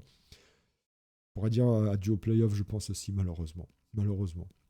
Je vais lui mettre 3 points en tout et pour tout jusqu'à la 5e journée. Je vais quand même le mettre en tier 4, interrogation, parce qu'il commence à avoir de l'expérience. On l'a vu l'année dernière qu'il avait superbement réussi sa fin de saison avec les Slans, qui est aussi un roster très compliqué à jouer. Donc peut-être qu'il va réussir à faire des trucs sympas. Mais je le vois très mal. Alors, il sera pas dernier, c'est évident, ou dans les derniers, donc je le mets pas en saison difficile. Mais tier 4 est guère mieux parce que c'est un roster quand même qui est pas facile à jouer. Et je pense qu'il a quand même un calendrier, mais vraiment, vraiment pas à son avantage, malheureusement pour lui. Alors les Scaven maintenant, toujours très aimés par les Lutétiens. 6 équipes l'année dernière, 4 cette saison. Je m'attendais à 5, il n'y en a que 4, mais c'est déjà beaucoup. C'est déjà pas mal, on va dire. Et les premiers, c'est Bozo. Bozo qui joue en doublette cette année avec un certain un docteur SLM. Alors, équipe classiquement standard pour des Scaven en début de ligue. On a le Raogre et 3 coureurs à d'égout. Voilà. Je ne sais pas si le premier match ils l'ont joué ensemble, mais c'est eux qui réussissent le gros score de la première journée. Un beau 3-0 sur les Slans de Fracas. Magnifique. Ils ont étrié l'équipe de Fracas. Fracas, qu'est-ce qui t'est passé par la tête pour jouer Slan encore une fois? Mais sincèrement, dis-moi pourquoi tu fais ça? Et on peut l'avouer, la première partie de la saison, elle est plutôt à l'avantage de Bozo et Dr. SLM. C'est encore une fois un début de saison qui est clairement fait pour eux. Si vous regardez bien la suite, c'est des bas-fonds, c'est presque des cousins pour les Scaven, mais à mon sens, les Scaven ont un gros avantage tactique dans le match-up entre les deux rosters. Ensuite, c'est des Halflings qui vont avoir du mal à exister face à des Scaven. On sait très bien que ça risque d'être encore un gros score, donc Bozo va encore, et Docteur vont encore engranger des points sur ce match-là. Après, de l'Alliance du Vimonde qui n'est pas le roster le plus difficile à jouer pour des Scaven, même si l'Alliance aime bien jouer contre ce type d'équipe, parce que l'Alliance est plutôt rapide aussi, avec ses blitzers, ses receveurs, et aime bien agresser aussi, donc il va y avoir du Scaven quand même de blessés. Surtout qu'ils ne sont pas menés par des petits bleus, les alliances. Mais en vrai, le début de saison est très, très ouvert. À mon sens, ils vont quand même remporter au moins 3 matchs sur les 5 qu'ils vont jouer, les deux compères. Derrière, ça score quand même un peu. Il y a un enchaînement J6, J8. Ça va être très compliqué. Buckler et Aouche, suivi de Scripting Kiss, et enfin Olivier Dulac. Bon, là, il y aura clairement du Scaven pété à l'issue de ces 3 matchs-là, c'est évident.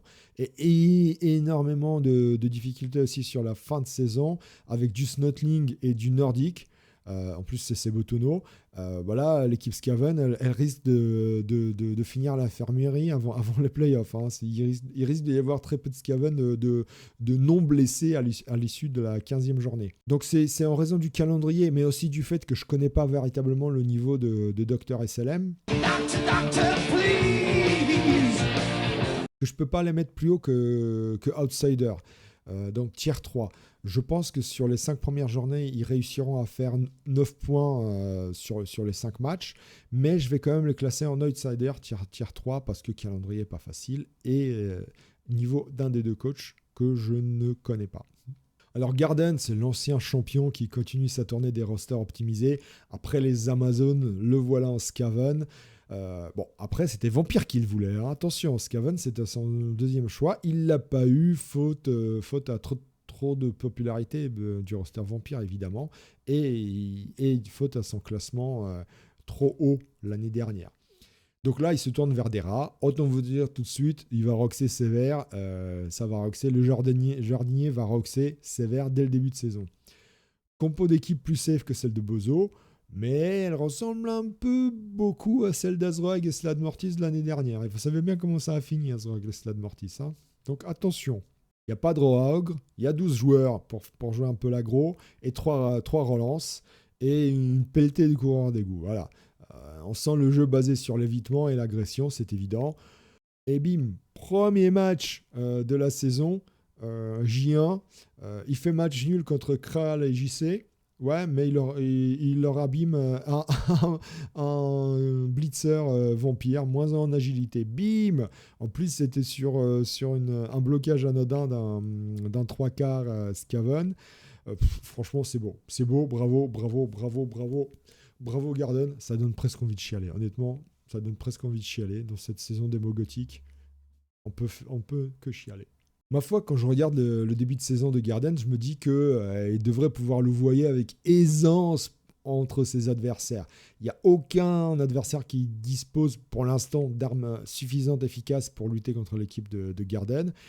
Et surtout contre 4 coureurs d'égout, il n'y a pas de tacle en face, quoi. Qu'est-ce que vont faire les adversaires? Il a la chance de rencontrer Azrag et Sladmortis en début de saison. Et c'est pareil pour les Nécros de Galadjin, c'est en début de saison que c'est plus facile de les prendre. Donc il devrait pouvoir s'en sortir. Pas forcément que des victoires, mais ce ne sera pas des défaites non plus.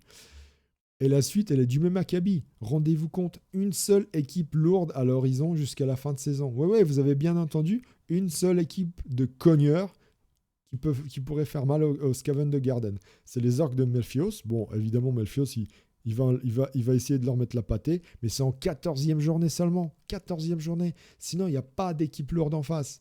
Donc, on peut dire en 14e journée, normalement, Garden et ses Skaven, ils sont déjà en play-off. Donc, il va mettre ses stars sur le banc et il laissera que les comment on dit, les coiffeurs sur la pelouse, quoi. Donc, honnêtement, d'ici la 5e journée, il va faire 11 points sans problème, je pense. Et franchement, c'est un ancien champion qui a un calendrier plus que favorable pour lui. On peut pas ne pas le mettre, et un roster hyper optimisé, on peut pas ne pas mettre en tier 1, prétendant au titre. Ça va aller loin, évidemment que ça va aller loin. DJ maintenant. Alors DJ, il joue une équipe de souris qui est peinte vraiment, pour l'avoir vu, magnifiquement bien. Par contre, sur le terrain, c'est un peu moins magnifique, on va dire. Il a déjà joué 2 matchs. Il a démontré lors de ces 2 matchs qu'il avait une conception un peu particulière du jeu Skaven, je veux dire. Ouais. En réalité, DJ nous a fait 2 matchs avec une défense profonde, ce qu'on appelle, je déteste cette expression, le fameux Daka. Je déteste, je ne le dirai plus. On va dire une défense à aspiration de l'adversaire. Sauf qu'il ne savait même pas ce que c'était ça. Il avait mis en place une stratégie, il ne savait même pas que cette stratégie existait, qu'elle portait ce nom-là. Après, c'est pas une tare, hein, on n'est pas obligé de connaître toute la terminologie des tournoyeurs blood ballistiques. Hein, tout le monde n'a pas le vocabulaire du microcosme blood bowlien, hein, c'est pas grave. Hein. C'est juste que voilà, il met en place une stratégie sans se rendre compte que cette stratégie est une stratégie très connue, mais qui n'est pas non plus exempte de reproches. C'est ça qu'on dit. Alors on va peut-être dire qu'il a eu peur de l'adversité parce que c'était des morts vivants et de l'ogre. Hein. Mais c'était des match-ups dans lesquels, en début de saison, il était plutôt à son avantage. Il aurait dû remporter les 2 matchs. Et ça s'est joué à très peu qu'il les perde, ces 2 matchs-là. Hein. Vraiment très très peu qu'il les perde. Donc, je sais pas. Je m'interroge sur sa conception du jeu Skaven, honnêtement. Compo d'équipe classique, hein, vraiment très classique, très standard, mais un début de saison qui était plutôt à son avantage, où il perd déjà, ou en tout cas ne gagne pas des match-ups qui étaient à son avantage, donc ça risque d'être un peu compliqué sur le début de saison. Parce que la stratégie qu'il a mise en place, je veux bien voir, est-ce qu'il va la continuer tout au long de la saison ou pas, ou c'était juste la peur de la découverte de la Lutèce qui lui a fait adopter cette stratégie-là. Encore une fois, il a fait 2 nuls très chanceux, mais ça va pas être simple. Il n'a dans son roster qu'une seule relance. Il part sur une conception tactique, stratégique très audacieuse, une seule relance. Ouh, je me dis attention quand même, attention à ce que tu fais, mon DJ. Bon, on connaîtra vraiment son niveau de jeu sur le premier tiers. Il a, comme je le disais tout à l'heure, des match-up avantageux. Elf Sylvain, Nordique ou Snot, ça ne doit pas lui faire peur, surtout en début de saison. On va voir comment il s'en sort contre ces équipes-là. Mais bon, les 2 nuls qu'il a fait contre des rosters contre lesquels il avait normalement le match-up, ça me rassure pas. La suite de la compétition, c'est très éclectique au niveau de l'adversité. Il y a vraiment, il y a du tout. Il y a du coach très expérimenté avec du gros roster, du coach expérimenté mais avec un roster rigolo, du coach peu expérimenté mais avec un gros roster solide aussi. Donc, on va surtout voir, moi, je vais surtout voir s'il change de stratégie de jeu ou s'il continue sur le fameux Daka tout au long de la saison. Bon, après, c'est pas grave s'il ne se qualifie pas en playoff, c'est sa première saison. Comme ça, s'il ne se qualifie pas, il pourra nous animer les soirées multiplex, le DJ. Ouh. Ouais, je suis allé chercher loin celle-là. Bon, je vais lui donner quand même 5 points d'ici la 5e journée. Je vais le mettre en tier 4, interrogation. Vraiment, je m'interroge sur sa science du jeu, sur la tactique employée, en tout cas sur les 2 premiers matchs qu'on a vus. Alors, Alaric, ça commence mal pour Alaric Rack. Alors déjà, il voulait jouer vampire. Il ne l'a pas eu, donc il s'est déporté sur le Skaven. Et tout ça pour tomber sur du nain en première journée. Et pas n'importe lequel, c'est Bossk. C'est con, hein. Il avait un roster compétitif, il avait tout bien fait comme il fallait, la bonne compo d'équipe, les 3 relances. Il était parti sur l'optique sans lanceur, qui est une bonne approche, à mon sens, d'un début de saison en Skaven. Et tout ça pour se prendre Bossk sur le début de saison et perdre son blitzer dès le premier match.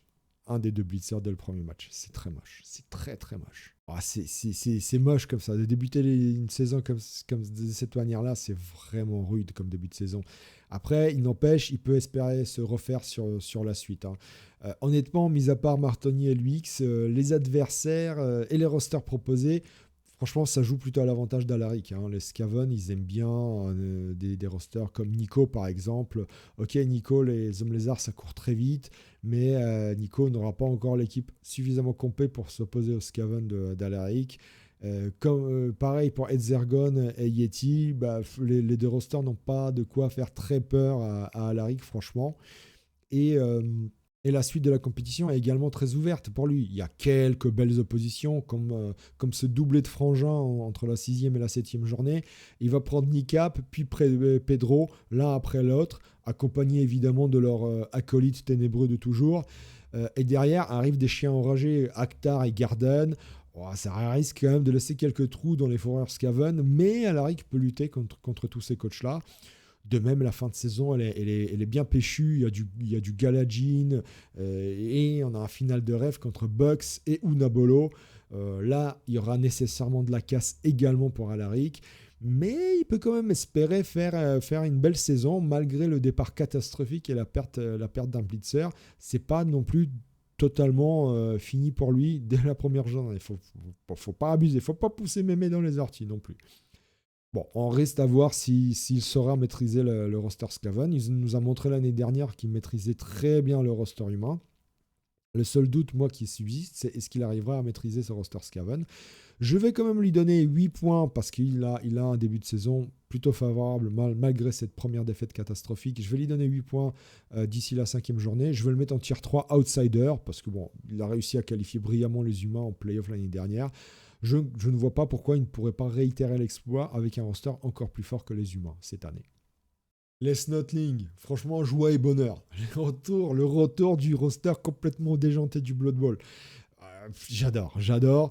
Surtout que ça va être joué par 2 doublettes de folie, Nicap le propre et Asmogi et Pagnol. Des gars qui ont un jeu aussi extraordinaire et extravagant que Chatard. Honnêtement, ça envoie du rêve. On a d'un côté Asmogi et Pagnol, les 2 aubergistes, quoi, les 2 tenanciers de l'extrême, les 2 tenanciers de la revanche. On peut même dire les 2 Thénardier de la revanche. Bon, c'est moins le cas maintenant pour Pagnol, évidemment, vu qu'il a vogué vers d'autres cieux culinaires, mais Asmogi est toujours là. Et de l'autre côté, évidemment, Nicap le propre, quoi, les 2 magiciens du Blood Bowl, les enfants terribles de la lutte, on va dire, ceux qui osent tout, et qui le réussissent.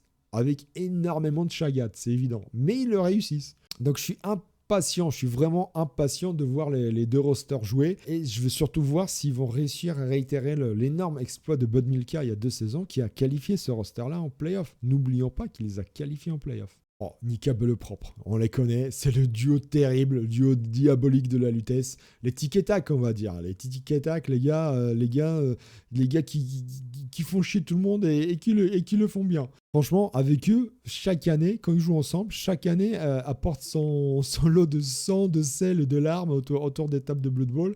Honnêtement, lorsqu'ils jouent, tous les deux, franchement pour moi c'est une distorsion de la réalité. Ils plient les interunivers entre eux, ils font converger les planètes, je sais pas comment ils font, ils réunissent les univers parallèles et tout se goupille de telle manière à ce que quoi qu'ils fassent, ils gagnent. Ils font n'importe quoi, ils gagnent. En plus, tu peux pas dire qu'ils ont des dés pipés parce que tout le monde joue avec leurs dés. Bah, il n'y a que eux qui font des 6 et pas les adversaires. Franchement, depuis 2 saisons, avec une petite pause entre les deux, ils dominent la Lutèce Cup, en tout cas la saison régulière, à un point où ça devient vraiment crade. C'est presque du porn, quoi. Ils roulent sur tout le monde à la manière d'un Monster Truck. Ils écrasent tout sur leur passage. Ils sont dopés à la bière évidemment et ils récoltent tous les prix individuels possibles. Alors la question c'est, est-ce qu'on peut vraiment parler de prix individuels alors qu'ils jouent en doublette ?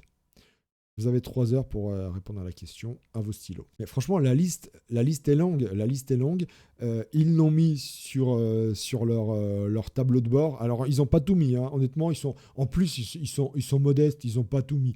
Vous voulez vraiment la liste de leurs exploits sur la saison régulière ? Je vais vous la donner. Saison 2021-2022. Premier de la saison régulière. Meilleure attaque. 3e meilleure défense. 2e au Bachelor. Équipe la plus résistante. Équipe la plus destructrice, c'est eux qui ont fait le plus de destruction si on compte les blessures faites, les sorties OD, les sorties publiques et les agressions. C'était eux, l'équipe la plus destructrice et de loin.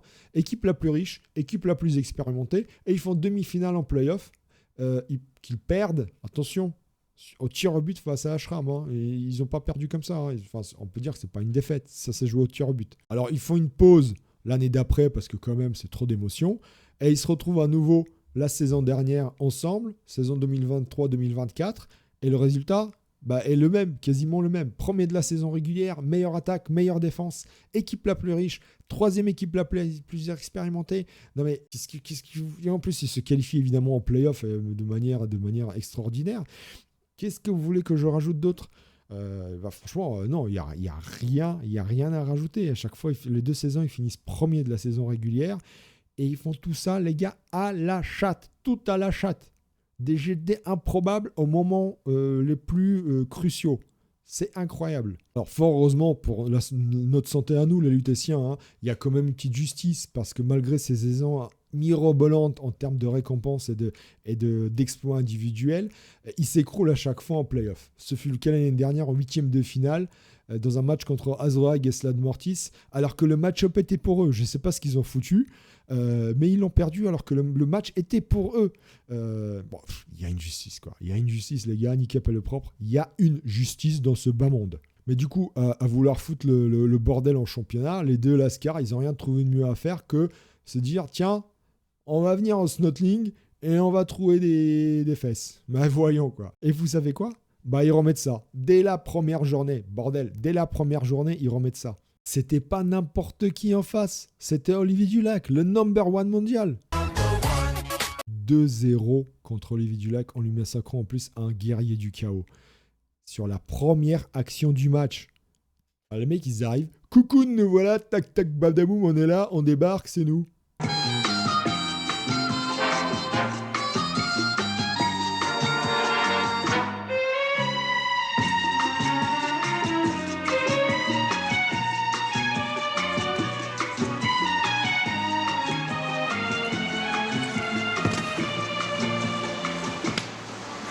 Aux femmes. Je ne sais pas. Menteur. Autant vous dire tout de suite, c'est l'émeute à la revanche quand les deux Lascar jouent. Franchement, les femmes tombent en pamoison, les hommes hurlent que Nika Bellepropre, c'est leurs idoles. C'est la folie à chaque match à la revanche. Si vous voulez assister à ce qui est vraiment la Lutèce, venez à un match de Nika Bellepropre parce que c'est la folie totale. La question c'est, est-ce qu'ils vont nous refaire le coup des saisons passées cette année ? Honnêtement, certainement pas. Avec le roster qu'ils ont, certainement pas. Ils n'ont pas un tableau hyper ouvert en première partie du championnat. Le roster Snot, on connaît ses faiblesses quand même. C'est pas facile.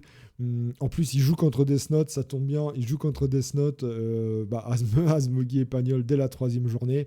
Ça sent le match nul, mais un match plein d'agressions où les deux équipes vont vraiment, vraiment sortir en boitant.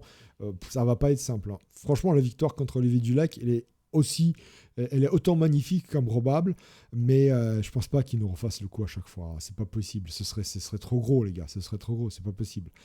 La saison est pas simple. Hein. Si vous regardez le calendrier, la saison est vraiment pas simple. Il y a énormément d'adversité. Il y a beaucoup de rosters compliqués pour les Snots.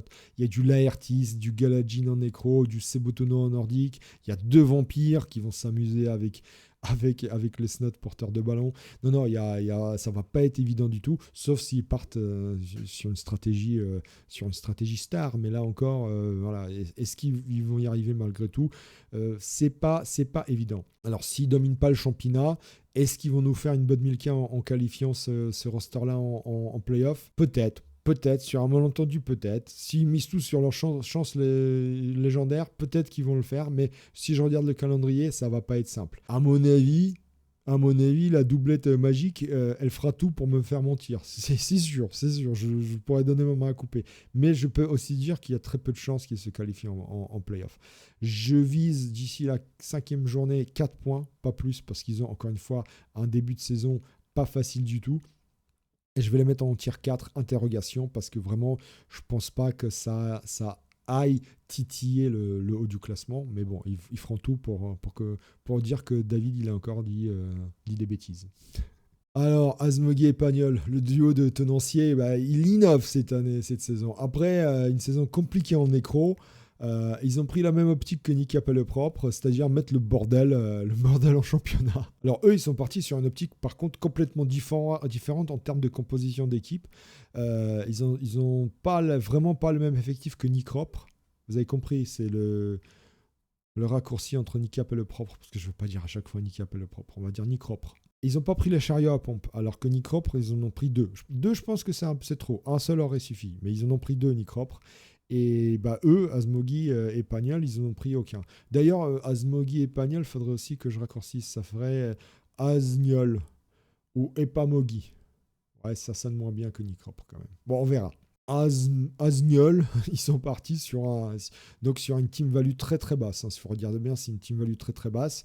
Et il faut avouer que c'était bien parti. C'est bien parti. Ils ont un démarrage plutôt réussi. Pas autant que Nicropre, évidemment, mais c'est pas mal parce qu'ils font match nul contre des Nordiques de Yeti 6. Par contre, leur début de saison, il n'est pas évident parce que sur les 5 premiers matchs, ils prennent quand même 3 Nordiques. Alors, le premier match est réussi, mais bon, des Nordiques face à Slotling, le Nordique, il rigole un petit peu quand même, hein, avec tous les blocages qu'il a. Et là, ils en ont 3. Et en plus, le troisième, c'est Sebotono, c'est pas rien. Et entre les Nordiques, entre les 3 Nordiques, il y a le match fratricide contre Nick Appel propre qui risque de sentir la poudre aussi. Donc, ça, sur les 4 premiers matchs, ça va être quand même très très très dur pour les Snots d'exister. Et puis sincèrement les gars, après le premier match, c'est quoi cette compo d'équipe? C'est quoi ce Snot blessé qui a toujours pas été viré, moins 1 en mouvement? C'est quoi ce Snotling libération contrôlée qui reste dans l'effectif? Vous me virez tout ça. Tout ça dégage. Ça dégage. Vous rachetez du Snot, mais ça dégage. Voilà, ça n'a rien à faire là. Moi, je veux voir Morgenthau dès le 2e match, bordel. Je veux pas voir ça, quoi, les gars. Inducement, pensez inducement. Donc, comme je disais, début de saison très dur. Et la suite c'est pas facile non plus. Si on regarde bien, ils vont avoir un enchaînement entre la J6 et la J11 avec que des vétérans de la Lutèce, des gros vieux briscards crèvent la dalle. Tout ce qu'ils vont espérer, c'est crever la peau des Snotlings. Ils vont se dire, chacun d'eux, ils vont se dire, chouette, du Snotling, on va se faire plein de pecs. Donc, ça risque d'être pas beau à voir pour les Snots. Il va y avoir certainement beaucoup de tacles en face. Et j'ai peur que pour eux, ça se passe très mal. Ils ont quand même énormément d'adversité, Azmogi et Pagnol. Donc, allez, on va dire 3 points d'ici la 5e journée. Et on va les mettre en tier 5, saison difficile, comme certains autres Minus qui ont un calendrier pas facile. Et bah tiens, revoilà les Slans cette année. Et c'est ce fracasse. Mais qu'est-ce qui est passé par la tête de notre fracasse nationale? Honnêtement, pourquoi il n'a pas suivi les dernières saisons? calamiteuse, à quelques exceptions près évidemment, des coachs SLAN à la Lutèce. Il n'a pas envisagé une seule seconde que ses théories de jeu si particulières, sa conception du Blood Bowl, on va dire avant-gardiste, elles sont pas faites pour un roster aussi compliqué à la Lutèce que les SLAN. Non, tu t'es pas dit ça, Fracasse. Tu t'es pas dit à un moment, faut que j'arrête de réfléchir trop. Moi, je pense vraiment qu'il a fait une connerie en draftant les SLAN. Après, vous allez me dire, une connerie de plus ou de moins pour Fracasse, ce n'est pas grand-chose. Parce que bon, on regarde l'effectif, j'ai pas grand-chose à dire. Il est parti sur une compo à 4 blitzers sans le Crocs. C'est à peu près la même stratégie que celle de SSB l'année dernière, qui lui avait très bien marché parce que SSB avait fait 5 victoires lors des 5 premières journées. Mais bon, n'est pas SSB qui veut. Hein. Et du coup, 4 blitzers... ah oui, non. 3. Bah oui, 3. Bah oui, 3 parce qu'il en perd un directement dès le premier match. Il s'est pris quand même une belle petite rouste bien sévère contre le duo Bozo-Dr SLM. Donc ça commence mal et le premier tiers de la saison, il risque d'être du même acabit. Franchement, du nordique, du nain du chaos, ça va piquer sévère. J'ai l'impression que ça va vraiment piquer sévère. On a une petite accalmie avec les elfes noirs de Delphonix, mais derrière, c'est un véritable déluge de feu. C'est vraiment un Armageddon d'enchaînement de coachs vétérans, plus violents les uns que les autres. Matez-moi ça, à partir de la 5e journée et jusqu'à la 10e journée, c'est Azroax Ladmortis, Duda, Garden, Sebotono, Martoni Luix et enfin Bucks et Unabolo. Les gars, sincèrement, c'est de l'adversité. Ça, c'est de la grosse adversité. Honnêtement, quand on regarde d'autres coachs, le parcours n'a rien à voir. Il y en a qui ont vraiment de la chagate et il y en a qui n'ont pas de bol, comme Fracasse. Donc franchement, la saison risque de se transformer en bouillie de grenouilles. Il va y avoir des cuisses de grenouilles à manger. Hein, on va continuer avec les expressions débiles. Bon, après, ce qui est rassurant avec Fracasse, c'est qu'on sait très bien qu'il ne va pas nous faire une SSB. Hein. Il ne va pas faire 5 matchs ou 7 matchs et abandonner entièrement son équipe. Hein. C'est sûr, lui, il va continuer, il va persévérer, comme le nom de ses équipes précédentes, le nez dans le gazon, et il va y aller à fond. La question que je me pose, c'est est-ce qu'il arrivera à faire en SLAN une saison aussi calamiteuse que celle qu'il avait fait avec l'Union Elfique. Hein. Il avait crevé tous les planchers des plus mauvais résultats en Union Elfique. Et j'ai peur que cette saison, ça y ressemble quand même un petit peu avec un autre roster, avec le SLAN. Donc, d'ici la 5e journée, je vais lui donner 2 points à peine, franchement. Et évidemment, tier 5, saison difficile. Regardez-moi ce calendrier. J'ai déjà pris un 3-0 en perdant un blitzer. Et ça va continuer, à mon sens, ça va continuer comme ça tout au long de la saison. Le retour des bas-fonds, les gars, le retour des bas-fonds. Et quel retour avec un autre duo de choc en les personnes de Hoon et de Funny Valentine, qu'on appellera du coup pour faire des raccourcis Foon. C'est plus simple. Je vous jure, parfois, j'ai l'impression que certains coachs se mettent en doublette juste pour essayer de faire des petites combos au niveau des fusions des pseudos. Hein. Hoon et Funny Valentine, ça donne Foon. Foon, ah. Cela étant, Foon, on sait très bien qu'ils font des ravages depuis quelques saisons à la Lutèce. Hein. Bon, Hoon, on le sait très bien, c'est l'un des tout meilleurs lutéciens ever. Double vainqueur de la Lutèce naturellement, vainqueur de multiples tournois partout en Europe. Donc, on sait à quoi s'attendre avec eux. Ça ne rigole pas avec eux. Par contre, ce qui est plaisant à voir, c'est que la doublette aime se mettre du challenge, aime changer de philosophie de jeu d'année en année. Ils ont commencé la baston avec du corn. Ensuite, ils sont passés à l'esquive à la résistance avec les elfes noirs. Et donc là ils se mettent au bas-fond. Et donc un jeu basé sur la rapidité et le vice. Donc vous voyez, à chaque année, ils changent de philosophie de jeu. J'aime ça, j'aime beaucoup. Alors en réalité, ils auraient aimé jouer Vampire cette année. Mais bon, ils avaient trop bien perfait l'année dernière. Et donc, ils n'ont pas eu leur roster numéro 1. Ils ont dû se déporter sur leur deuxième choix, à savoir les bas-fonds. Après, la compo d'équipe, elle est des plus classiques. Hein. On connaît la recette, ça marche bien. Et ça a fonctionné très bien dès le début de saison. Hein. Victoire rassurante, très sûre contre Dritz. Bon, j'avais prévenu Dritz que les deux oiseaux connaissaient le roster Elfenor par cœur. Ça n'a pas loupé. Dritz était vraiment handicapé par le jeu produit par les bas-fonds. Il était dans l'incapacité totale de les contrer. Voilà, c'est lui qui n'a pas réussi à marquer. C'est quand même dur de ne pas réussir à marquer en elfe noir. Il n'y est pas arrivé. Et victoire solide et rassurante pour le duo Foon. Hein. Après, ce qu'il y a, c'est que le début de saison, en tout cas le premier tiers de la saison, c'est pas de tout repos pour la doublette. Il y a du Boson en Skaven qui a assuré donc un max sur sa première journée, du Nordique, puis 2 rosters qui peuvent faire très mal au bas-fond avec du Nurgle, et c'est Olivier Dulac évidemment, et surtout les nains du chaos de la Blatte. Donc c'est pas Jojo tout de et ce sera pas de tout repos, c'est sûr. D'ailleurs, Oun et Funny Valentine, ils ont une suite des matchs plus loin dans le calendrier qui est juste dantesque. Entre la J4 et Olivier Dulac et la J11, c'est les morts vivants. Regardez-moi ça, il y a Bucks. Après, c'est Buckler et Yaouch donc en mort-vivant, c'est ce que les bas-fonds détestent. Ashram, l'agresseur au bomber qui va leur briser l'équipe. Akhtar, Imuser, Gonin, et enfin Galadjin en nécro. Franchement, que de l'adversité très très très compliquée pour les bas-fonds de Foon. Après, ils peuvent s'en sortir parce que quand même, on sait que les bas-fonds, ça reste un roster compétitif à la Lutèce, ça reste fort, mais il va falloir que Oun, vraiment, il sorte toute sa science du jeu et que Funny ne fasse pas trop de conneries sur le terrain pour rivaliser dans certains matchs. Ça va pas être de la tarte, hein, c'est sûr. Bon, après, je pense quand même qu'ils peuvent s'en sortir. Je pense que les playoffs sont atteignables pour eux. Ils ont bien démontré par le passé qu'ils faisaient partie des tout meilleurs de la ligue et je pense qu'ils peuvent réitérer l'expérience cette année. Le début de saison n'est pas facile, on va donner 6 points d'ici la 5e journée. Je vais quand même les classer en tier 2, valeur sûre. Je pense qu'ils peuvent y arriver. Ils l'ont fait en corne. Je ne vois pas pourquoi ils ne pourraient pas le faire en bas-fond, malgré l'adversité. Allez, on passe au dernier roster. Et quel roster, les vampires. Les dandys immortels, les suceurs de sang. Bon, c'est sûr que le fluff de cette équipe, il plaît toujours autant. C'est une véritable explosion de hype cette année pour eux. Bah, forcément, refonte totale du roster, fluff de dingue. Rendez-vous compte que si le bureau n'avait pas imposé les quotas en termes de roster pour avoir plus de diversité, on aurait eu 8 équipes vampires cette année. 8 équipes sur les 56 coachs. Vous vous rendez compte? J'espère que vous vous rendez.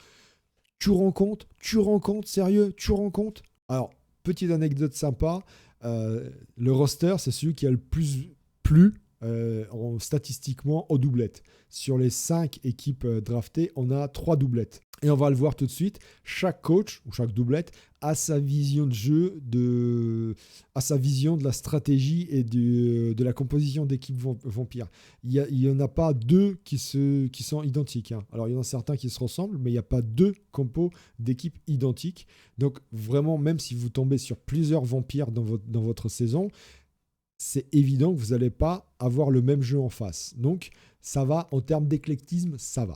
Alors, on commence évidemment par Dexine, c'est Monsieur le Vampire de la Lutèce, bien qu'en réalité, il ne les ait joués qu'une seule fois en championnat, mais on connaît son amour pour ce roster. Il l'a maintes fois sorti lors des tournois parisiens, donc on sait que c'est un homme qui apprécie véritablement le roster Vampire.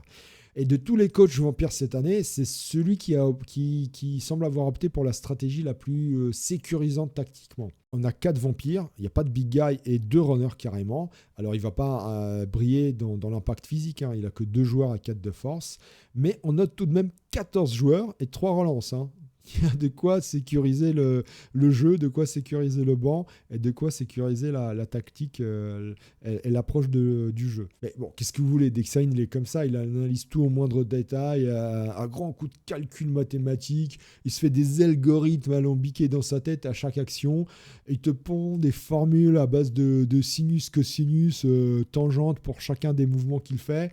On ne le changera pas, notre Dexine, il est comme ça. On sait que le mec, avant de bouger le moindre joueur, il a déjà fait 10 calculs de théorème de Pythagore avant de bouger la moindre figurine. Après, il faut croire que ça marche, parce que si vous regardez bien le premier match, il l'a abordé avec un sérieux certain, sinon un certain sérieux. Il n'y a pas eu de bobo, donc c'était pas facile à jouer, et il s'en est sorti avec brio, le Dexine. Et derrière, ça s'ouvre pour lui. Pas de quoi stresser. Entre les orques, les gobes, les humains ou les elfes noirs, il devrait réussir à avoir plutôt un début de saison positif. Et il va certainement avoir de quoi pour aborder le reste de la saison en toute sérénité. Alors certes, il y a ce triptyque de cogneurs lourds entre la 6e et la 9e journée. Il y aura du gros bourrin en face où là, il va falloir qu'il s'accroche vraiment. Mais d'ici là, il aura certainement acquis un ou deux vampires complémentaires. Et bon, c'est vrai que la saison, elle risque de se jouer sur cette partie du championnat entre la J6 et la J9. Il va falloir qu'il pense à protéger ses joueurs clés, même s'il perd ces matchs-là, il va falloir qu'il pense à protéger ses joueurs clés, parce que je pense qu'au regard du calendrier, il a de quoi qualifier cette équipe-là en play-off. Le Vampire, on sait que ça reste un deck sign. Ça reste un roster fort, et entre les mains d'un coach aussi expérimenté que deck sign, ça peut aller loin. Donc moi, je lui donne 9 points d'ici la 5e journée, et je vais le classer en tier 2, valeur sûre. Je pense qu'il peut emmener ce roster en play-off. Kral et JC, alors déjà, je les attendais pas du tout en Vampire, ces deux-là. J'avoue, ils m'ont surpris. J'attends vraiment de voir ce que le duo de choc et de charme, le duo le plus glamour des doublettes de la Lutèce, comme ils aiment à le répéter. J'attends de voir ce qu'ils vont vraiment donner avec le roster Vampire cette année. Roster qu'ils connaissent pas vraiment. Il faut dire que la composition d'équipe, moi, elle me paraît saine. Il y avait 4 vampires, 3 rerolls, du grand classique, pas de big guy et 2 blitzers, de quoi assurer effectivement les entrées de cage, un impact physique important. Ben voilà, le problème, c'est qu'il y a déjà un vampire, dès le premier match, un vampire qui se prend -1 en agilité. Alors, c'est qui le blitzer vampire qui va moins bien rentrer dans les cages, ou moins bien hypnotiser, C'est qui ? Eh ben, c'est celui-là. C'est Jim Morrison. Ouais. Donc vraiment petit drama sur la première journée face à Garden. En plus, comme je l'ai dit tout à l'heure, sur une action totalement anodine d'un 3/4 Skaven qui blesse gravement le vampire. Non, vraiment, ils ne s'attendaient pas à ça. À mon avis, ils ne s'attendaient pas à ça, les deux zozos Kral et JC. Honnêtement, ils sont un petit peu dans la muse pour le deuxième match. Heureusement, le deuxième match, c'est Edzergon qui se présente. Celui-ci a peut-être pas assez d'expérience pour savamment contrer le vampire. Je ne sais pas s'il sait comment jouer contre une équipe vampire, s'il sent le risque ou s'il va découvrir ce qui va lui arriver. Je ne sais pas s'il le sait ou pas. Edzergon, il y a un style de jeu à avoir face aux vampires. Alors, je ne le connais pas moi-même, je te rassure. Je suis comme toi, je ne sais pas jouer contre les vampires, mais il y a un style de jeu à adopter. Et si tu ne l'adoptes pas, tu risques d'avoir des gros soucis. La chance que tu as, c'est qu'il y a un vampire en moins, un blitzer en moins. Ça, c'est déjà une chance. Mais je ne sais pas si Edzergon aura suffisamment d'expérience pour contrer ce jeu vampire, pardonnez-moi. D'ailleurs, pour Kral et JC, les deux équipes OELF qui rencontrent sont une aubaine. C'est pas sur ces matchs qu'ils vont devoir s'inquiéter pour la santé de ces joueurs en principe. Quoique parler de santé pour des non-morts, je ne sais pas si vraiment il faut parler de santé. Mais bon, c'est du Blood Bowl, donc on va dire que si. Donc ils n'auront pas à s'inquiéter pour la santé de leurs joueurs. Mais bon, là c'est pareil, on aurait pu dire ça la même chose du premier match contre les Skaven de Garden et on a vu ce qui s'est passé. Donc l'un dans l'autre, je ne sais pas quoi. Parce que les autres matchs, honnêtement, contre les orques noirs de Poirier-Bricot et les nains du chaos de la Blatte, là, il risque d'y avoir du vampire les fesses au sol. Et on sait très bien qu'un vampire qui est par terre, c'est un vampire sur lequel on trébuche malencontreusement. Évidemment, on s'essuie les crampons sans faire attention, et puis voilà, et puis patatras, un vampire avec les dents, les canines en moins, ça marche moins bien. Bon, l'un dans l'autre, je pense qu'ils peuvent s'en sortir plutôt positivement sur le premier tiers de la saison, malgré cette petite anicroche qui est la perte de leur blitzer momentanée sur la première journée. Et après, par la suite, le calendrier il leur offre pas mal d'équipes, même beaucoup d'équipes connues. Ça peut être une aubaine pour eux à cette période de la saison. Là, ils devraient déjà avoir un effectif plutôt fourni, avec des vampires qui auront déjà progressé en termes de compétences, qui sauront esquiver face aux gros cogneurs, face aux bennes que les cogneurs voudront leur mettre. Donc c'est plutôt positif. Bon, ça c'est en théorie évidemment, parce que s'ils continuent à perdre des joueurs, on va avoir des joueurs blessés comme sur la première journée, ça risque d'être compliqué. Donc voilà, donc je pense qu'ils vont quand même se mêler à la lutte au playoff, efficacement ou pas, ça je ne sais pas, mais ils vont se mêler.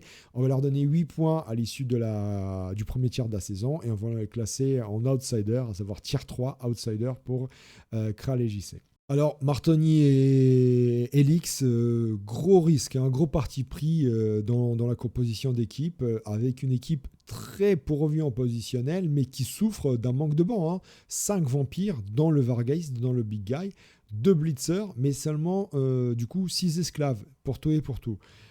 On va dire que c'est de la tactique audacieuse, hein. C'est la moindre des choses qu'on peut dire.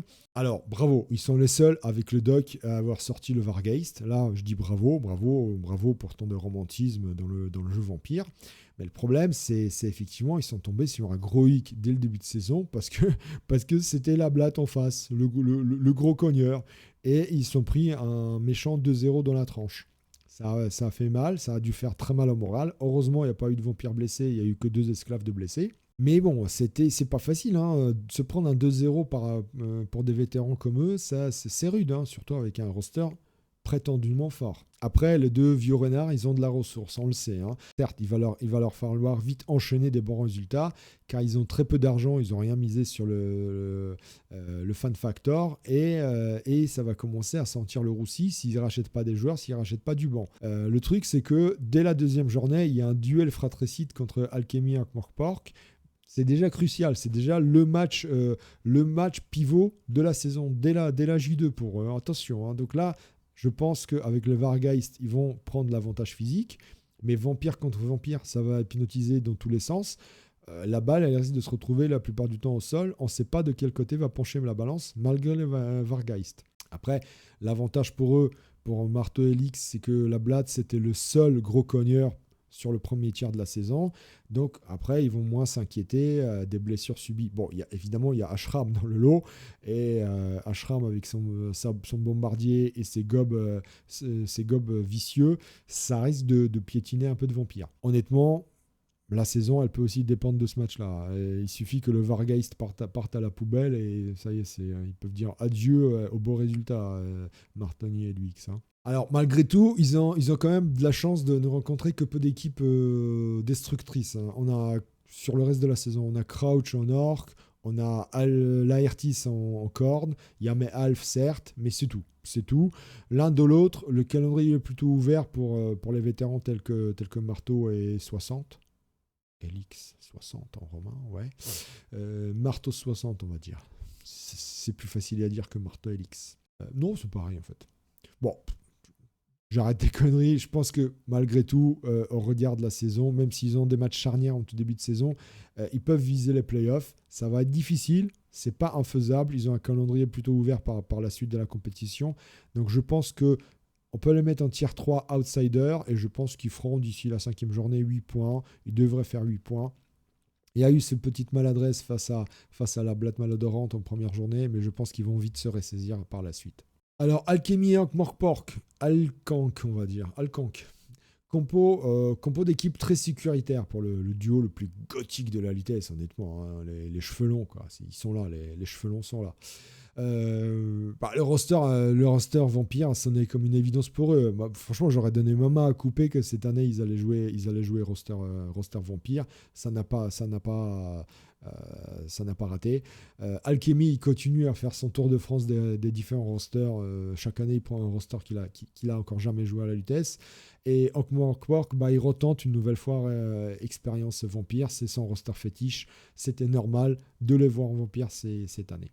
Alors le problème, c'est que les saisons passées, pour la doublette, ça s'est très mal passé à chaque fois. Et même quand ils ne jouaient pas en doublette, ça s'était mal passé. Est-ce que cette année, ce sera la bonne? Au regard du upgrade du roster, upgrade incommensurable du roster cette année, peut-être que ce sera la bonne année pour eux, je ne sais pas. En tout cas, ils ont adopté une stratégie très sécurisante. Ils sont partis sur une optique pognon, c'est sûr, avec un fan factor de 6. Ils visent à un achat très rapide de positionnel. Ils en ont quand même 4. Et ils sont partis sur 4 rerolls aussi, hein. Donc honnêtement, stratégie très défensive, très très sécure, hein, pour eux. Après, ils n'ont que 11 joueurs dans l'effectif et ça risque de poser un problème de profondeur de banc, comme ce fut le cas pour Martonier et Luix sur le premier match. Donc attention tout de même à ne pas perdre trop vite ce bon fan factor de 6, parce qu'ils ont un début de saison pas facile, hein, surtout qu'ils commencent par Bucks et Unabolo, mais je crois que ce sera Bucks. Donc déjà, peut-être, si première défaite de la saison, un fan factor qui risque de diminuer déjà dès le premier match. Et après, derrière, ils ont un match crucial dès le départ, dès la 2e journée contre Marteau et Luix. Pour ces derniers, ce sera le match déjà crucial parce qu'ils ont perdu et gros sur le premier match. Donc là, Marteau et Luix voudront certainement gagner Comme j'ai dit, ils auront l'avantage physique, donc ça peut aussi mal se passer pour Alchemy et Ankh-Morpork là-dessus. Donc peut-être encore un match où le fan factor va baisser. Et derrière, c'est pas jouasse. Courchevel en nordique, pas facile donc. Immuserg, on a aïe. Et enfin, le PEG en mort-vivant, le PEG. Je rappelle, pour ceux qui ne nous suivent pas sur Discord, c'est le gars, le 3e lutétien, qui, en catimini, se qualifie pour la World Cup, la Coupe du Monde de Blood Bowl 3 online, quoi. Alors déjà, bravo le PEG, bravo, chapeau bas. Tu nous avais caché, petit cachotier, ce fait-là. On a quand même le PEG qui se qualifie, c'est l'un des 3 lutétiens à être qualifié pour la World Cup. Un des 64 tout meilleurs coachs sur Blood Bowl 3. Donc on a 3 lutétiens. Alors déjà, la Lutèce, la ligue la plus représentée à la World Cup parmi toutes les ligues, prouve qu'on est la meilleure ligue au monde. C'est tout simplement. Voilà, c'est par A plus B, c'est démontré. Voilà, on a 3 lutétiens qualifiés en World Cup. Qu'est-ce que vous voulez d'autre ? On se lance des fleurs, les gars. Allez. Bon, il y a pas mal de cakes aussi, hein, j'avoue, mais on a quand même 3 lutétiens qualifiés. Et pour revenir à Alchemy et Ankh-Morpork, c'est pas un début de saison de rêve. Hein. Après, en Vampire, c'est peut-être normal que ce soit un début de saison cauchemar. Vampire, cauchemar, tout ça,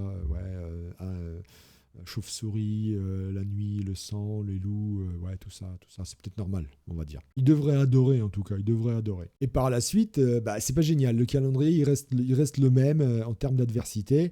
Il y a des matchs difficiles. On notera Dritz, on notera donc Olivier Dulac, Blablat Maladorante en fin de saison. Alors, c'est pas insurmontable pour un roster vampire, mais il va falloir que Alchemy et Ankh-Morpork assurent plus leur jeu que ce qu'ils ont fait les saisons dernières. S'ils veulent entrevoir les playoffs, va falloir qu'ils augmentent leur niveau de jeu d'un cran parce que l'adversité est vraiment là. Donc moi, je vais quand même les classer en tier 3 outsider parce que le roster est fort. C'est un roster qu'ils connaissent. Je vais leur donner 5 points d'ici la 5e journée et donc tier 3 outsider. On va voir ce qu'ils font avec ce roster-là. Sur un malentendu, ça peut réussir, mais ça peut s'effondrer aussi. Hein. Comme beaucoup d'outsiders. Et on termine par le doc. On termine cette revue des effectifs par le doc. Ah, le doc. Le doc, c'est peut-être l'un des tout derniers romantiques du Blood Bowl. Hein. Franchement, il est de ceux pour qui le Blood Bowl, c'est pas qu'un simple jeu d'échecs amélioré. Le doc, c'est un poète, quoi. C'est un artiste incompris.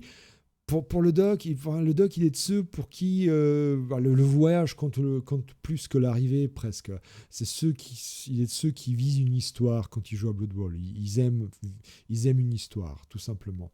C'est plus un chemin initiatique qu'une série de scores et de statistiques à mettre sur un bout de papier, le Blood Bowl, pour le doc en tout cas. Donc du coup, vous dites Doc Grotznik, il porte mal son nom. Hein. En plus, quand vous regardez le bonhomme avec sa chevelure argentée, son regard langoureux, ses yeux bleus noisette... Non, ses yeux bleu vert. Il a plus l'air d'un barde que d'un médecin orc, hein, sincèrement. Franchement, le doc, t'as mal choisi ton surnom. Hein. T'aurais plus dû t'appeler, je sais pas moi, Tom Bombadil ou Maestra Aemon qui aime raconter des histoires ou Dalida, tellement tu aimes raconter tes exploits passés dans des tournois. Lugubre, au fin fond de patelin inconnu, vous vous rappelez le tournoi à Nectar sur Gland en 92 où j'avais fait un double 6 sur une esquive de gob. Le doc, c'est ça, on l'aime pour ça, on l'aime pour ses histoires, tout simplement. C'est un romantique, c'est un poète, qu'est-ce que vous voulez. C'est pour ça que la plupart du temps, quand les nouveaux arrivent à la Lutèce, ils leur demandent s'ils sucent. Ça va? Ouais? Dis-moi, tu suces? C'est un poète, c'est tout. C'est un poète incompris, mais c'est un poète. Que voulez-vous? Il joue roleplay. Et donc, du coup, voilà, forcément, quand il demande aux gens s'ils sucent, c'est parce qu'il veut jouer vampire. Voilà, tout simplement. Et c'est un poète, voilà. C'est un romantique. Et regardez, même dans sa compo d'équipe, c'est un romantique. Il est parti sur le Vargeist. Voilà, il s'est dit, allez, on y va. On prend le gros big guy. On va voir ce qu'il va nous faire. Il va nous envoyer du rêve, de la poésie, du spectacle. Et on y va. Et il a bien fait. Moi, je dis qu'il a bien fait. On veut de joueurs comme ça. On veut de joueurs romantiques, des joueurs créatifs, des joueurs aventureux à la Lutèce. Et je suis content qu'il ait fait ça. Par contre, derrière le Vargeist, c'est une demi-molle qu'il nous offre. Hein. Franchement, je m'interroge sur la composition de son effectif. Le banc est très peu pourvu, 11 joueurs seulement. Si vous regardez bien, il a privilégié les relances. Il est parti sur 4 relances, mais seulement 2 en fan factor. Donc voilà, c'est entre la stratégie hyper audacieuse avec le Vargeist et une stratégie plutôt sécure avec 4 relances. Voilà, il est entre les deux. Mon cœur balance, je sais pas. Alors bon, on va voir ce que ça va donner. Le problème, c'est encore une fois le manque de banc dans cette compo d'équipe. Alors, il a bien abordé le premier virage. Le match contre Azreg et Slade Mortis, bien abordé avec un match nul, alors que c'était peut-être un match-up pas très avantageux pour lui. Donc, bravo, il a très bien négocié. Et après, il a 2 matchs dans lesquels il peut briller. Contre Baba Yara, qui a juste quasiment aucun positionnel, et Nico avec des hommes lézards, pour qui ça va être très dur. Hein, porter la balle avec un joueur à 2 de force, alors que les vampires, ils vont rentrer facilement dans les cages. Ça va être chaud pour Nico. Après, il y a quand même un match contre Garden où c'est compliqué. Et surtout, le match compliqué, le match piège, qui arrive tout de suite dès la deuxième journée, c'est Nick Capelle propre. Évidemment, le Nick propre, là, ils peuvent lui abîmer l'équipe s'ils continuent sur leur lancée. Hein. Par la suite, pour le doc, on voit surtout l'enchaînement tragique entre la 9e et la 12e journée. On a Olivier Dulac, suivi de Sebotono, puis Imperator Day, et on finit par les nains de Bosque.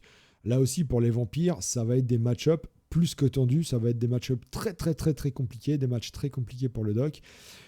Donc voilà, j'ai un léger a priori sur la pleine réussite de Doc Grodznik cette saison.